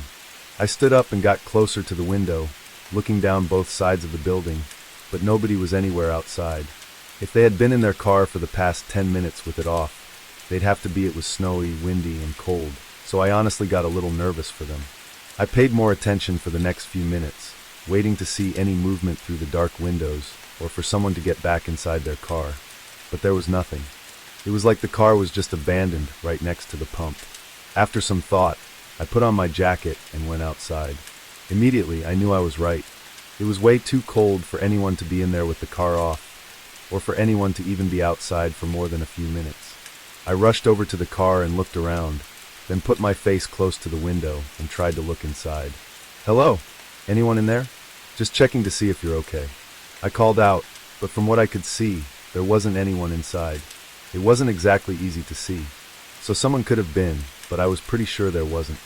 Now even more confused, I backed up and looked around at the empty gas station parking lot before starting to walk back.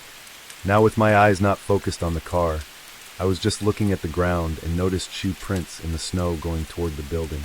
Not really the front of the building, but kind of off to the side.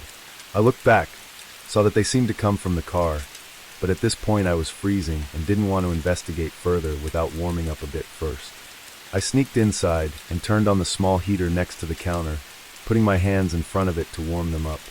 I was only inside for 30 seconds to a minute though, before a thump resonated through the building from behind me. I spun around, not seeing anything, then walked around the counter and toward the back. On the floor there were puddles of dirty water, like snow that had melted off someone's boots.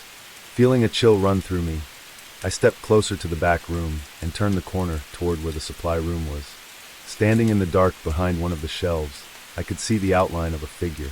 They were tall with broad shoulders, and had a large, scruffy beard, and they were looking right at me. My heart stopped for a moment, but after the initial shock, my reaction was to just walk back to the counter. I don't know why, maybe I was just too shocked to react appropriately.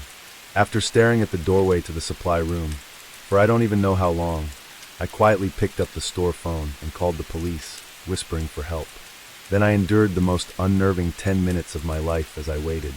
During this time, I didn't hear or see anything from the supply room, which honestly added to my fear. For some reason, the man never came out to confront me. When 2 cops finally pulled in and came inside, I quietly told them where the man was.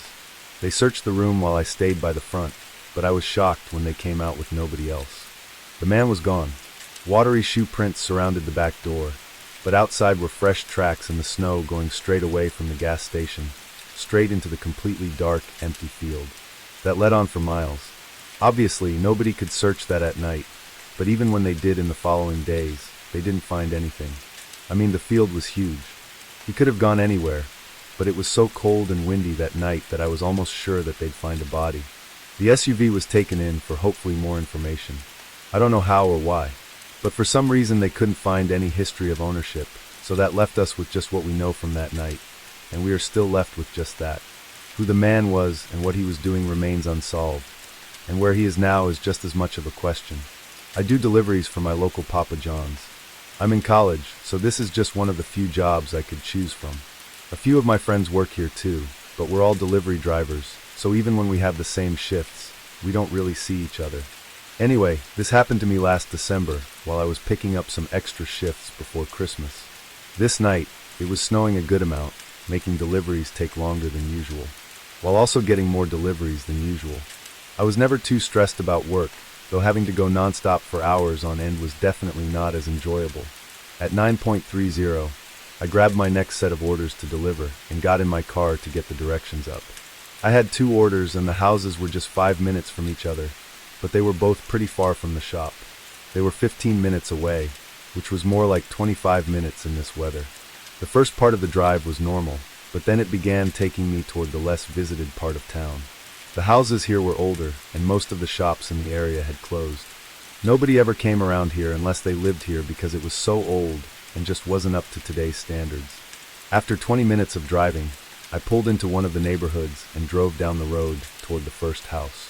The road was very bare. No cars parked on the side, and most of the houses kind of looked empty. Once I got to the first address, I parked on the road and walked up to the front door. A kind old man answered the door and paid for the pizza. Then I went back and set the directions for the next house. It was in the same neighborhood, but I realized as I drove that it was taking me deeper into the neighborhood, to the point where there were less houses and more space between them. By the time I got to the address, I couldn't see any other houses around. It was just trees surrounding the area. Again, I parked on the street and walked up to the front door. I knocked and waited patiently on the porch. It was pretty cold out though, and the snow making my clothes soaked wasn't helping. Finally, after a minute, the door opened. It was a middle-aged woman, who looked like she'd just woken up. Her hair was messy, and she had tired, emotionless eyes. "I have your order here for 2 pizzas," I said, holding out the boxes and giving her the total to pay. She took the boxes and placed them on the table next to her, then told me to wait a moment for her to get cash. Another minute went by before they opened the door again. She started sifting through some cash, counting it slowly and trying to add it all up. There was definitely something weird about her. It's hard to pinpoint what it was exactly, but everything she was doing was just very odd. Then, as if she wasn't struggling enough on counting the cash, she started up small talk with me. Normal stuff, like how my day was and all that. I responded politely, but it was just really weird, like she was stalling. At some point while she was talking, I looked back at my car just to distance myself from the uncomfortable situation for a moment, but I was quick to see a man standing right next to it. He was looking in the windows and doing something to the door, but when I looked back at the woman, Her face had shifted into anger. I figured it all out too late, though, as she reached out and grabbed me, then started yelling to the man by my car. He turned around and started sprinting towards us as the woman tried to pull me into the house. I pushed her away and broke free.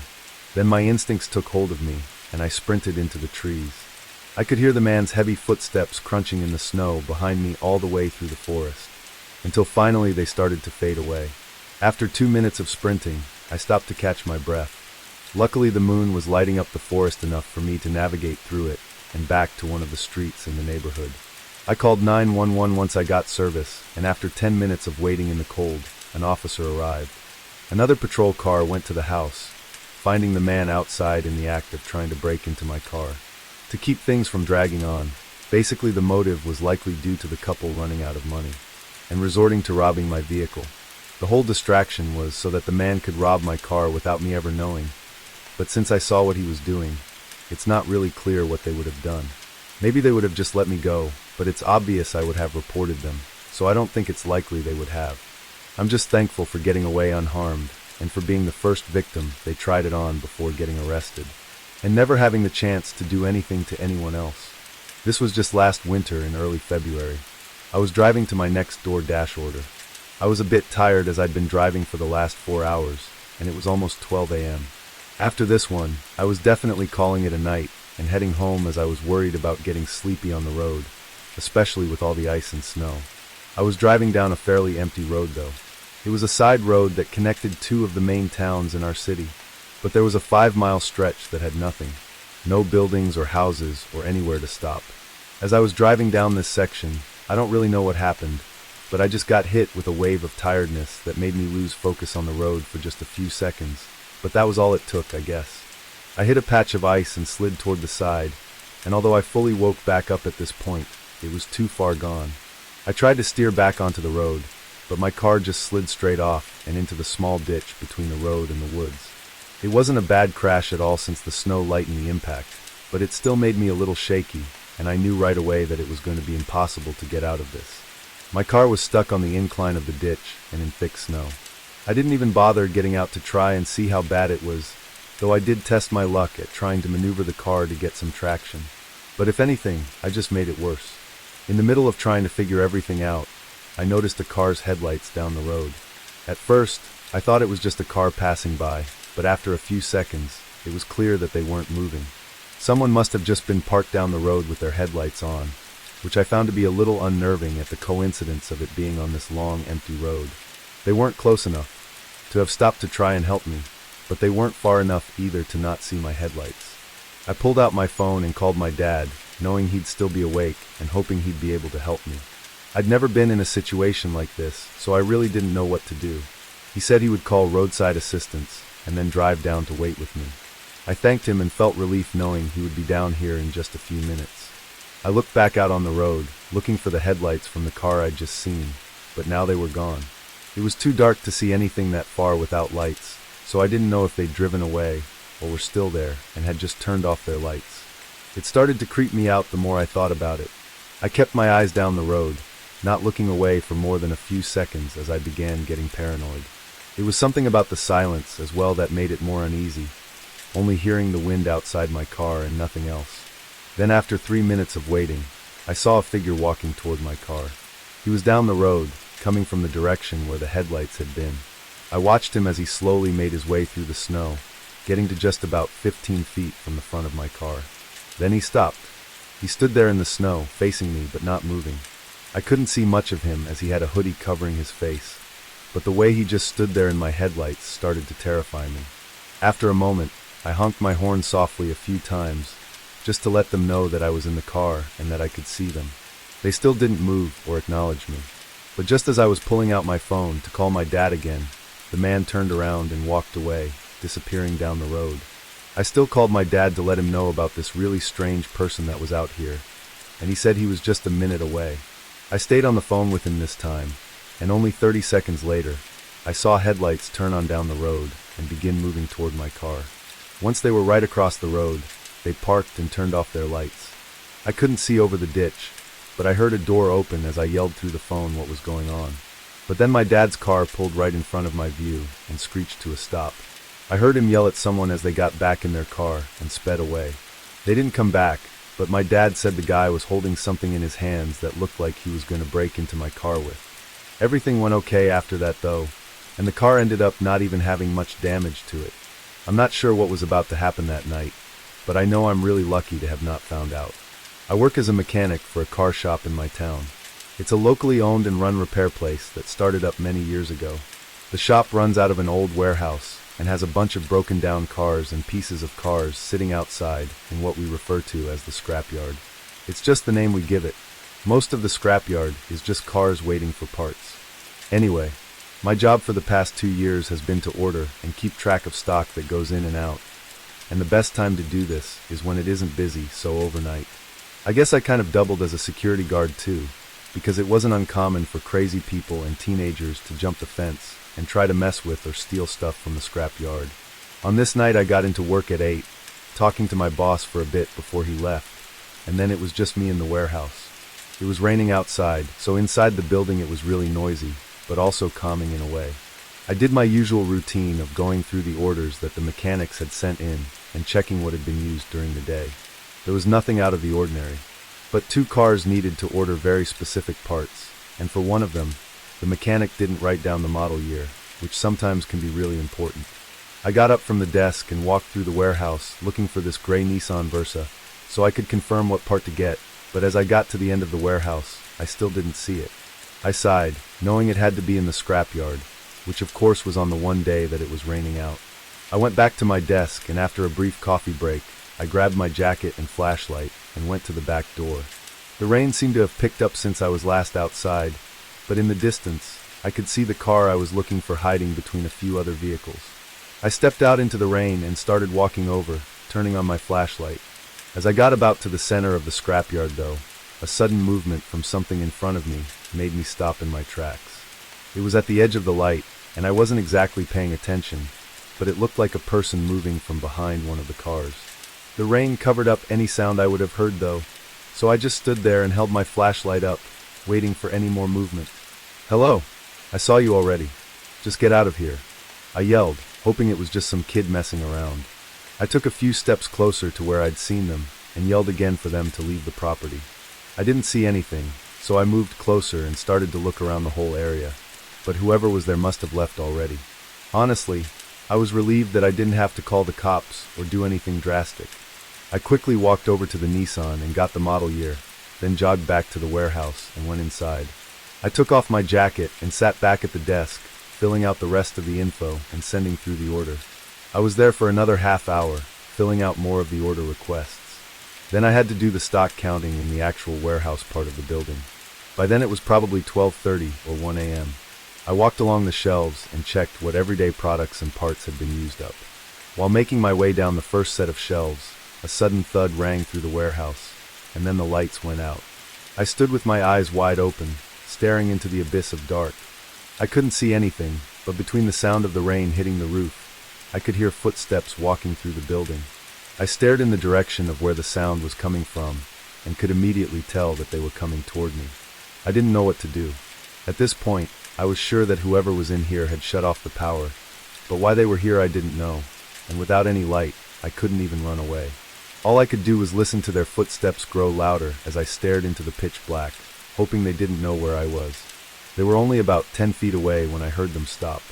After a moment, I heard a box open and things being shifted around, before the footsteps began going away.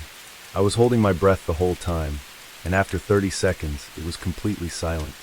I waited for a few minutes before finally taking my phone out and calling 911, then using the flashlight on it to move toward the breaker room and flipping the power switch back on. Looking through the warehouse with the police, all that was left were the wet shoe prints going through the building and out the back door. It seemed like the person that was out in the scrapyard had probably slipped in while I was outside, and the door was still unlocked. Then they obviously stole a bunch of gear from our warehouse. Even though they likely didn't have the intent to hurt me, who knows what could have happened if they knew I was standing only a few feet from them.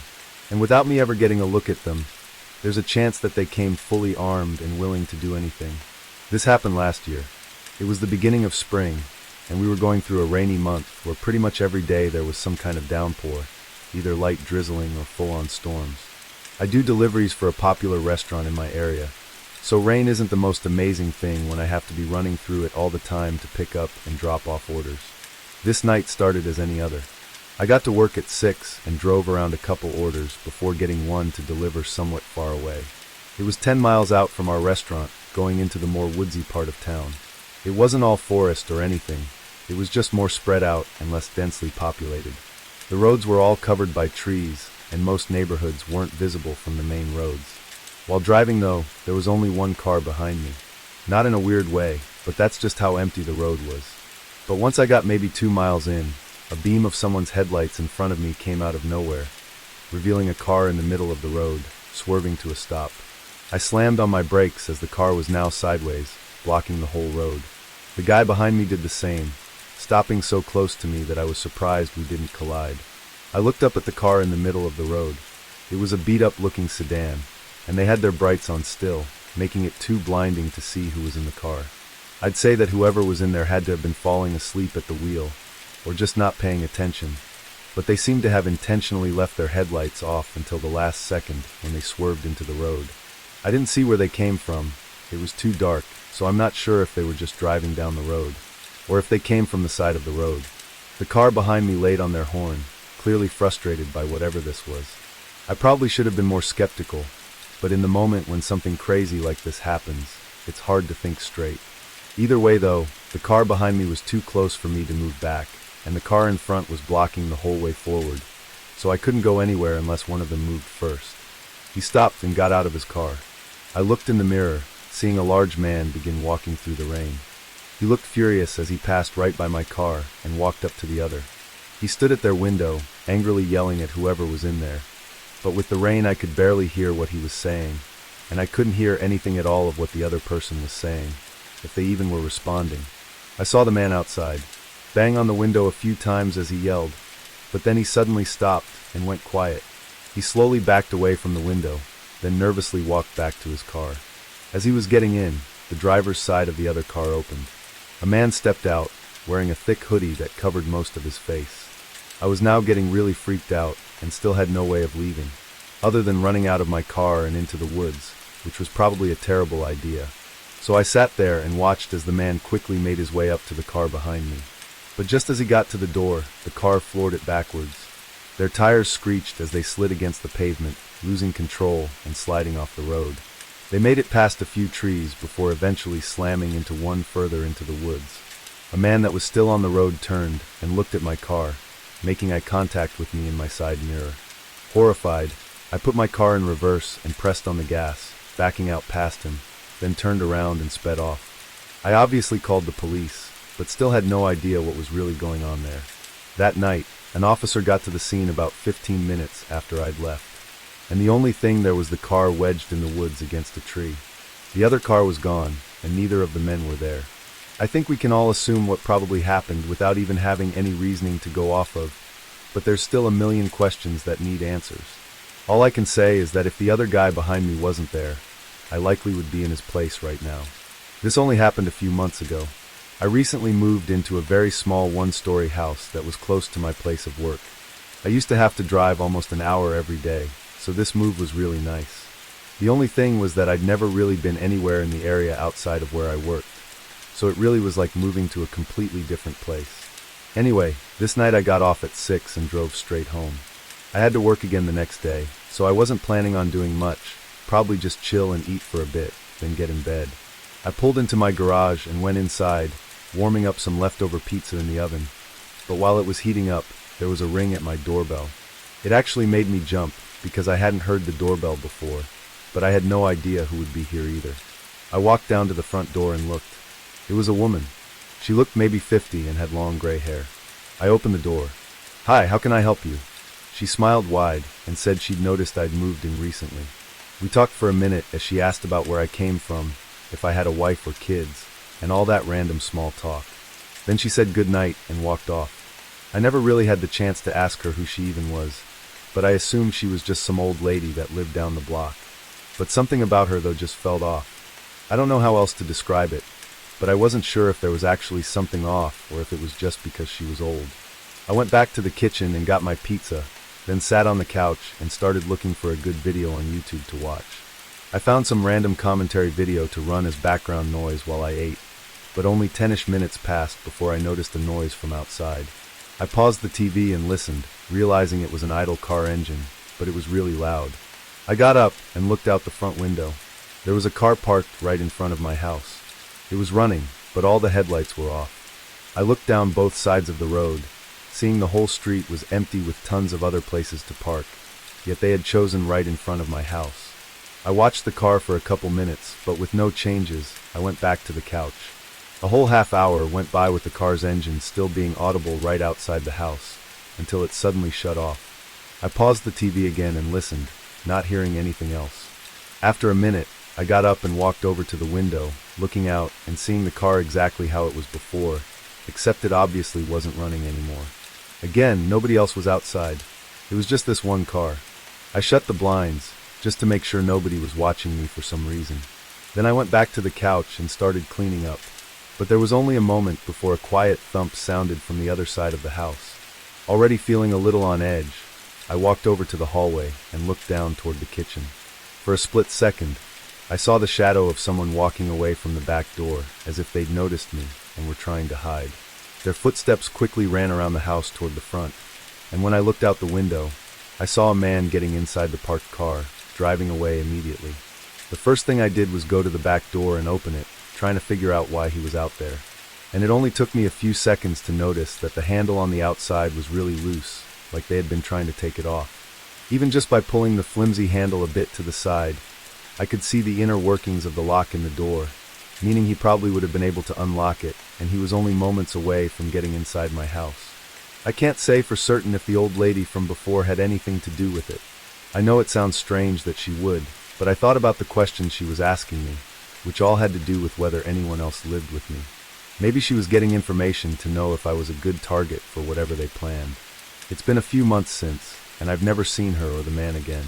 For the past decade, I've lived a quiet life in Utah. I own a small cabin in a town of people living the same life as me. There's a town center for shops and everything, but most people have cabins or houses a few miles out with either farms or just plain land. I didn't farm or anything, but I do have a lot of grassy land that borders some mountains. This happened almost 10 months ago now.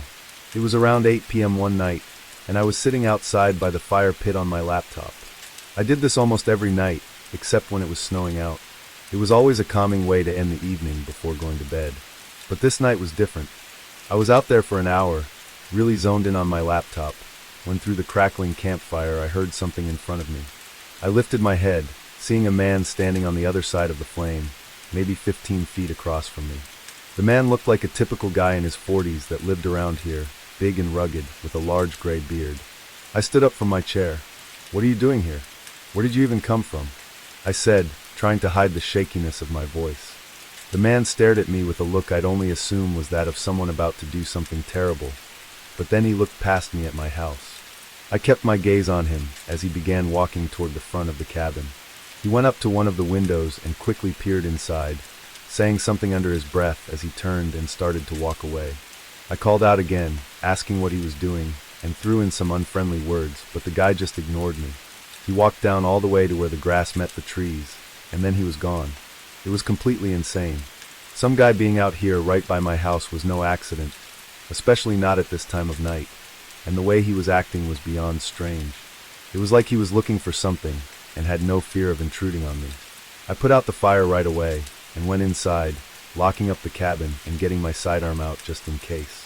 I didn't think he was going to come back, but I wasn't sure about anything anymore. As far as the police go, calling them out here would take way too long to be a viable option. If something were to happen, I was on my own, as that's just the way things are here. I stayed up for several more hours, way past the time I usually went to bed, and kept my eyes and ears open for anything.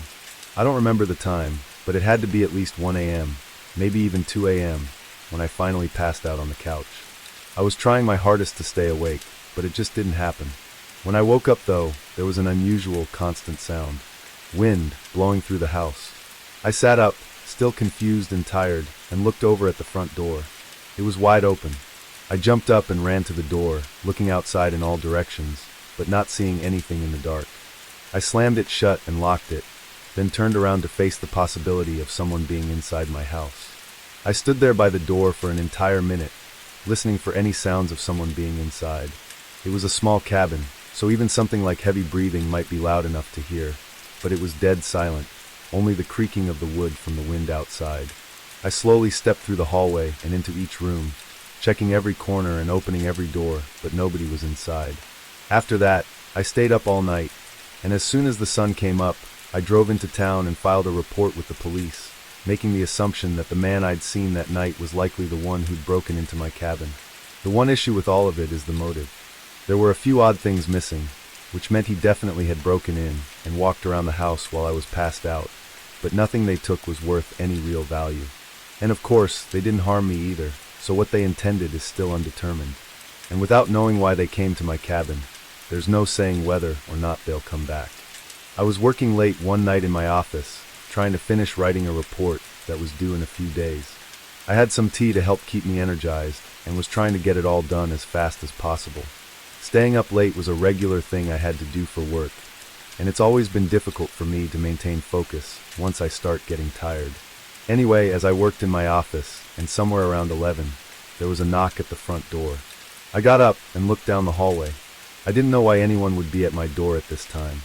I walked down to the other end of the house and looked out the peephole, but nobody was outside on my porch. I took a step back and thought that it may have not actually been the front door.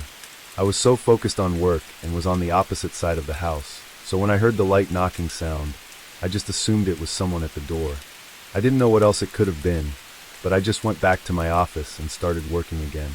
Maybe I should have been more worried about what the knock was, but I was so tired and wanting to get my work done that it wasn't even on my mind after a few minutes. I stayed on the computer, typing away for the better part of an hour. Nothing else seemed to happen as far as the knocking went, but I was getting exponentially more tired by the minute. My workflow was slowing, and my eyes were getting heavy, but just when I was going to call it a night, I reached over for my tea, and right in the window across the room was a pair of eyes staring back at me.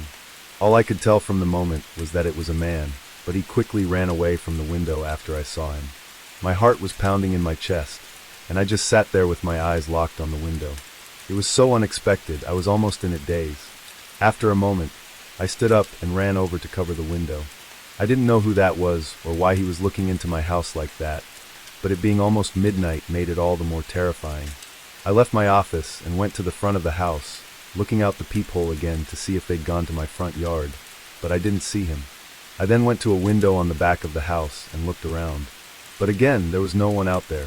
My adrenaline was pumping, and I was not tired at all anymore, but the now silence of the house was starting to freak me out. Did the man leave, or was he still outside? I went back to my office and got my phone, then started making my way back to the front door. My plan was to call the cops while keeping my eyes on the doors and windows. But as I got to the end of the hallway, I was met by a large figure standing in the back of the living room. He was tall and wearing thick clothes to hide his identity, but his eyes were not the same as the ones I'd seen in the window. This was someone else. The man didn't hesitate, charging across the room at me as I turned and ran for my office, locking the door behind me and pressing my body against it, preparing for them to try kicking it down. As they approached the door, though, they slowed to a stop and just stood right outside of it. I could hear them breathing, then starting to walk back and forth like they were pacing in the hallway. But then I heard it again. A light knocking sound on the other side of the house. The man outside the door started to walk down the hallway back toward the living room. Then it was silent. For a few minutes as I stayed there against the door, there was absolutely nothing. I called the cops, whispering into my phone and begging them to come quickly. I waited for about 5 minutes before I heard the sirens approaching my house. As they unlocked my front door and came in, there were no altercations. I heard them walk through the house and finally up to my door, and they never saw either of the men. To this day, I still don't know how the one man got in, or what the two of them were trying to do. I think the knocking was their way of communicating from inside and outside the house, but then that makes me question what the first knock was that I heard. The whole situation freaks me out every time I think about it, wondering how long the one had been watching me for, and how long the other man had been inside my house. It could have ended up so much worse for me, so I know I got lucky, but it's hard not to think about the possibility of them coming back, and luck isn't what I want to rely on for my safety. I had just gotten home from work and was sitting back on the couch with a movie on. It was storming outside and it was Friday, so what better to do than stay up late and watch some TV. I had the window curtains open in case any lightning started up, hoping to catch some cool sights. It doesn't rain very often where I live, so nights like these are really rare and always get me excited. But as the night went on, and at just about midnight, I noticed something outside my window. Across the street, there was a man walking down the sidewalk. He had no hood or coat on, and was completely soaked, but he walked up to one of the houses and onto their porch. I couldn't see too much through the rain and dark, but it looked like he was waiting for them to answer the door. And after a minute, he walked down to the sidewalk again and continued further down the street. I couldn't see any further, but seeing that gave me an uneasy feeling. At this time of night, and in this kind of weather, it just wasn't normal to be walking around and up to people's houses.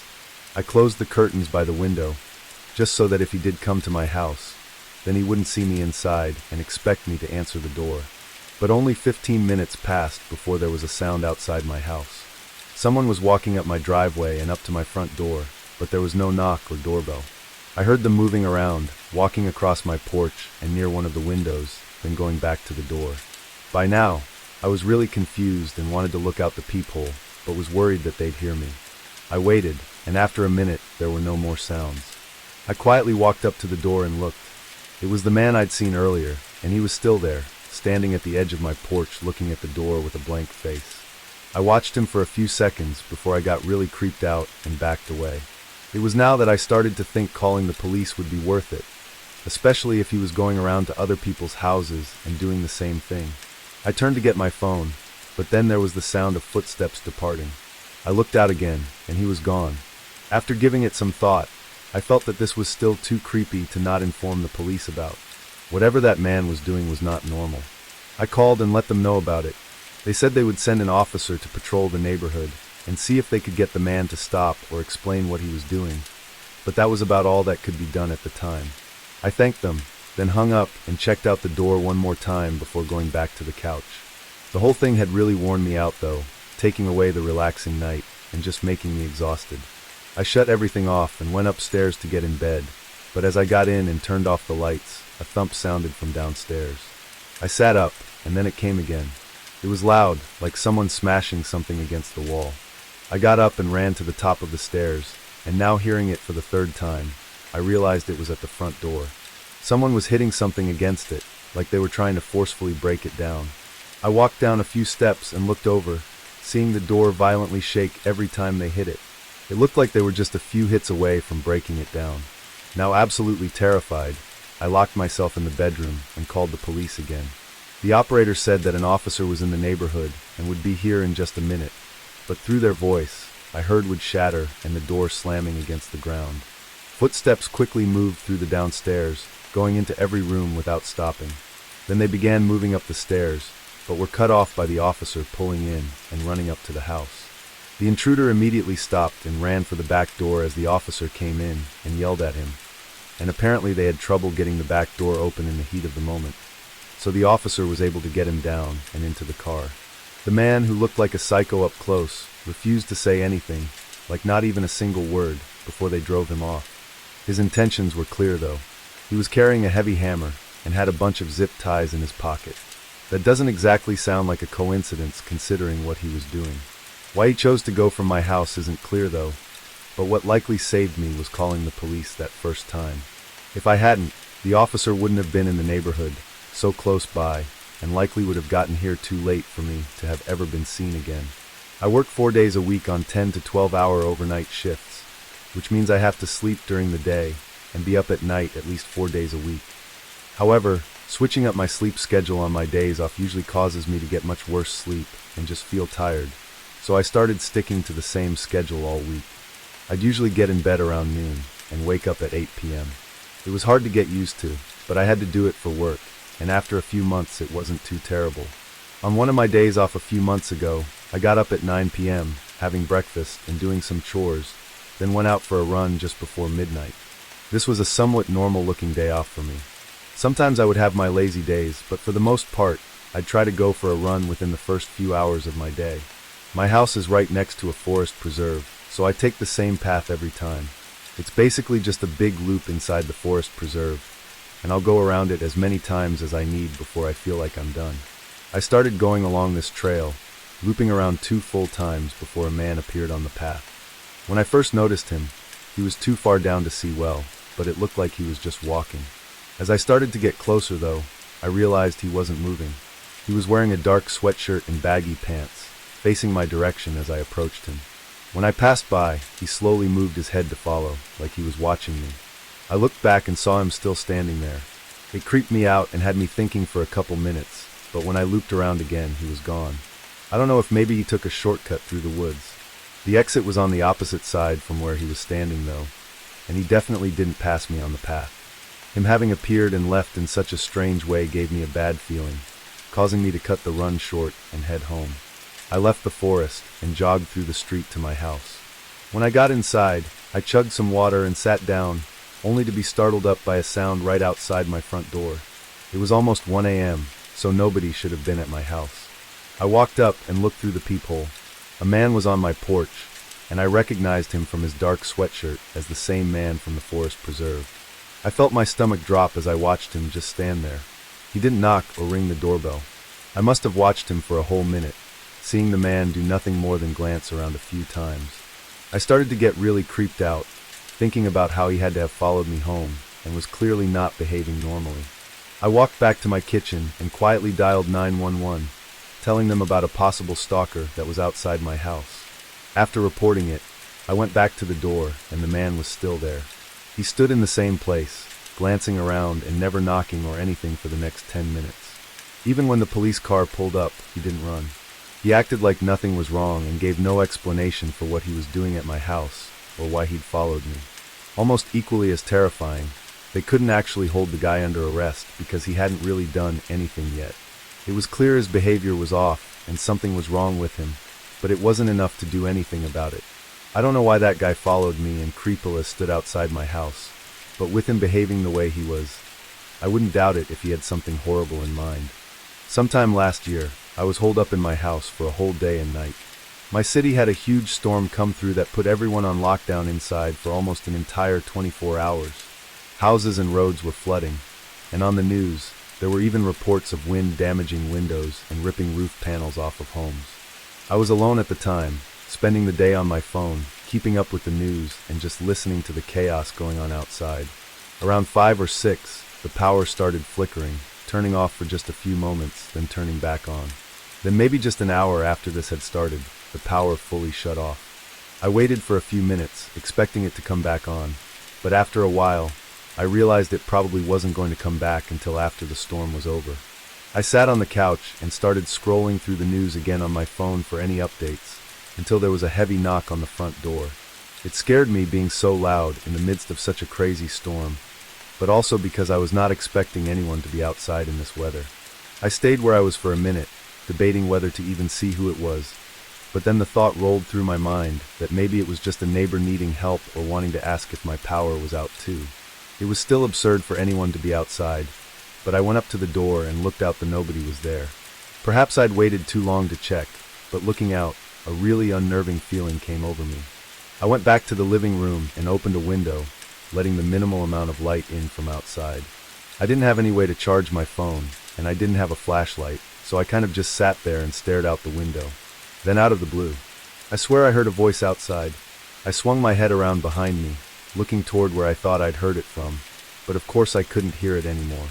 I waited again, but figured it had to have just been the wind making strange noises, so I turned back around. Almost right on cue though, I heard it again. Just a quick few words, like someone was talking to someone else. I got up and went to a nearby window looking out. It was so dark and rainy, there was nothing really for me to see. Still, I stared out into the rain, and a sudden flicker of lightning lit up the area for a second, and in that second, I made out a figure not far from my house. I had no way to know what he was doing, or really anything at all. I just saw a figure for a split second, and now that it was dark again, I couldn't see anything. Getting more unnerved, I closed up the windows and decided to go upstairs to the bedroom.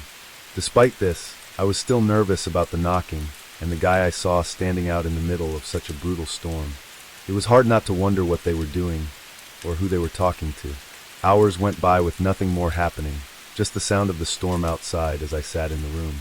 Then, just when I had started to forget about it all, a sudden sound faintly echoed from downstairs. It was a door opening. I could feel my face go pale as I tried to listen, but it almost felt like the storm had grown louder, and I knew there would be no way I could hear any footsteps at all. I just had to sit there in my own thoughts and wait, horrified in the small, barely lit bedroom. A minute passed, and then another, and eventually I got the courage to call 911, though I knew it'd be a long time for them to arrive. From the time I heard the door open, to the time the police showed up, it had been over 30 minutes, and yet there were no other sounds, and nobody ever came up to the room I was in. All the cops found was an open front door and wet shoe prints inside the house. There were no indications of any intent after entering my home. It almost seemed like they broke in, looked around for a minute, then just left. To this day, there's been no answers to the events of that night. This was almost 5 years ago from today. At the time, I was living in a small one-bedroom apartment when my parents bought a new house about an hour from the city I lived in. It was a really nice, way too big, countryside home with a ton of land. But due to their work schedules and just how complicated moving long distance was, they had to ship all of their stuff and have movers drop it off about a week before they would get there. To help out, I offered to house sit during that in-between time and make sure the move was all good. I got to the house on Saturday morning, greeting the movers and letting them haul everything inside, and they finished by sundown. All the stuff was piled in the corner of the rooms, with really just the couch set up for me to chill on. Seeing the house with everything inside though really put into perspective how large the place was. I mean, to me at least it felt like a mansion, huge, wide open rooms with long empty hallways. Without anything else set up, it was kind of unsettling. After eating some leftover dinner that I brought with, I decided to check out the backyard. It had a large patio with a fire pit built in, and had a bunch of random outdoor furniture scattered along the side of the house.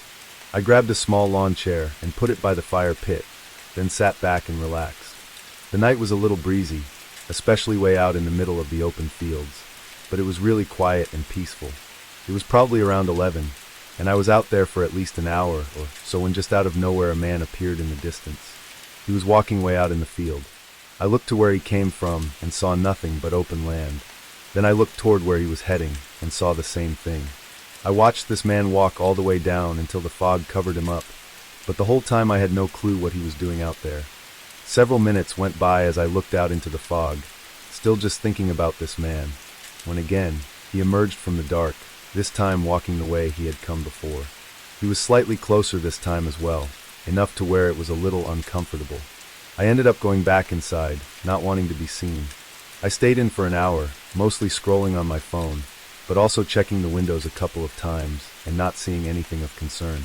Around 12:30, I grabbed a blanket from one of the boxes and tossed it on the couch, laying down and falling asleep in the middle of the living room. When I woke up, something immediately felt off. I was confused and uneasy, opening my eyes and trying to figure out why I'd woken up and why I felt like this. The whole house was dark and silent, and the shadows of the random stacked up boxes made it difficult to see. But only a moment after looking around, a bright glare shined into the room.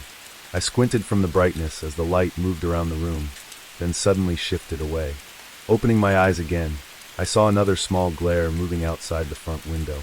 Then it suddenly shifted again, coming through the window, lighting up the whole living room and directly shining into my eyes. By the time my eyes adjusted, the light was gone and the window had nothing behind it. I got up and picked up my phone as I went up to the window and tried to see who was out there, but they were long gone, having turned their light off and faded out into the foggy night. I don't know who was out there or what they wanted. What I'd say my best guess is that they had seen the movers and were trying to rob the place. Whatever it was though, I think I got lucky, because if I hadn't woken up from the light, it's likely I would have had to find out their intentions the hard way. It was just a regular Friday night, after getting out of a long closing shift at work. I made a quick microwave meal, then hopped online with some of my buddies and started gaming.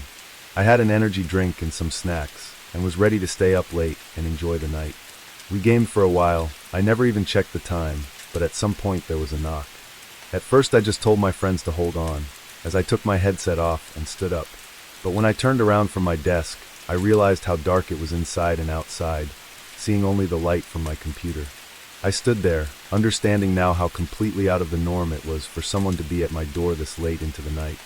And that's when I saw a man looking at me through the window. I froze when I saw him, feeling my stomach drop out of the eeriness of him staring at me. Then the man yelled through the glass, asking me a question, but I was too out of it to understand him. "What?" I said, walking closer to the window. The man repeated himself, asking me if I was someone he knew, named Jake or Jack or something. I didn't catch the name, but it definitely wasn't me. I shook my head no, and the man said nothing as he walked away from the window and disappeared past my front yard.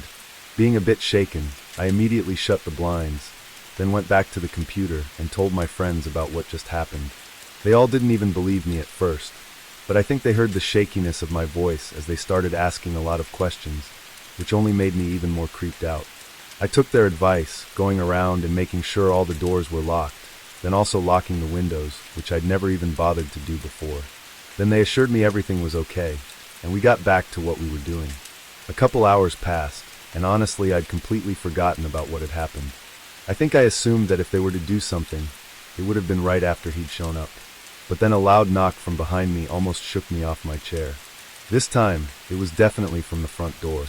I told my friends, whispering into the headset. They said to see who it was and just call the cops.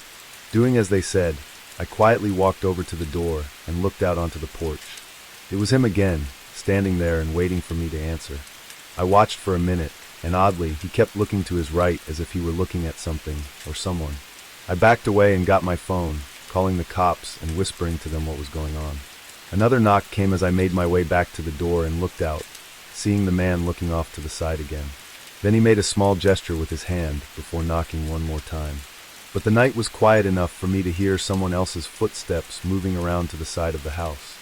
I followed the sound with my eyes until it stopped right under one of the windows. I saw the glass shift up slightly before getting stuck on the lock and falling back down. They tried again, but the window didn't give in. After this, there was probably a whole minute that went by where I didn't hear anything. I just stood there and listened to the operator updating me on the arrival of the officer as I stared at the window. A loud, dull sound came from outside the window, like something being wedged into the wood. I could see the entire frame around the glass moving as I backed away and tried to think of what to do.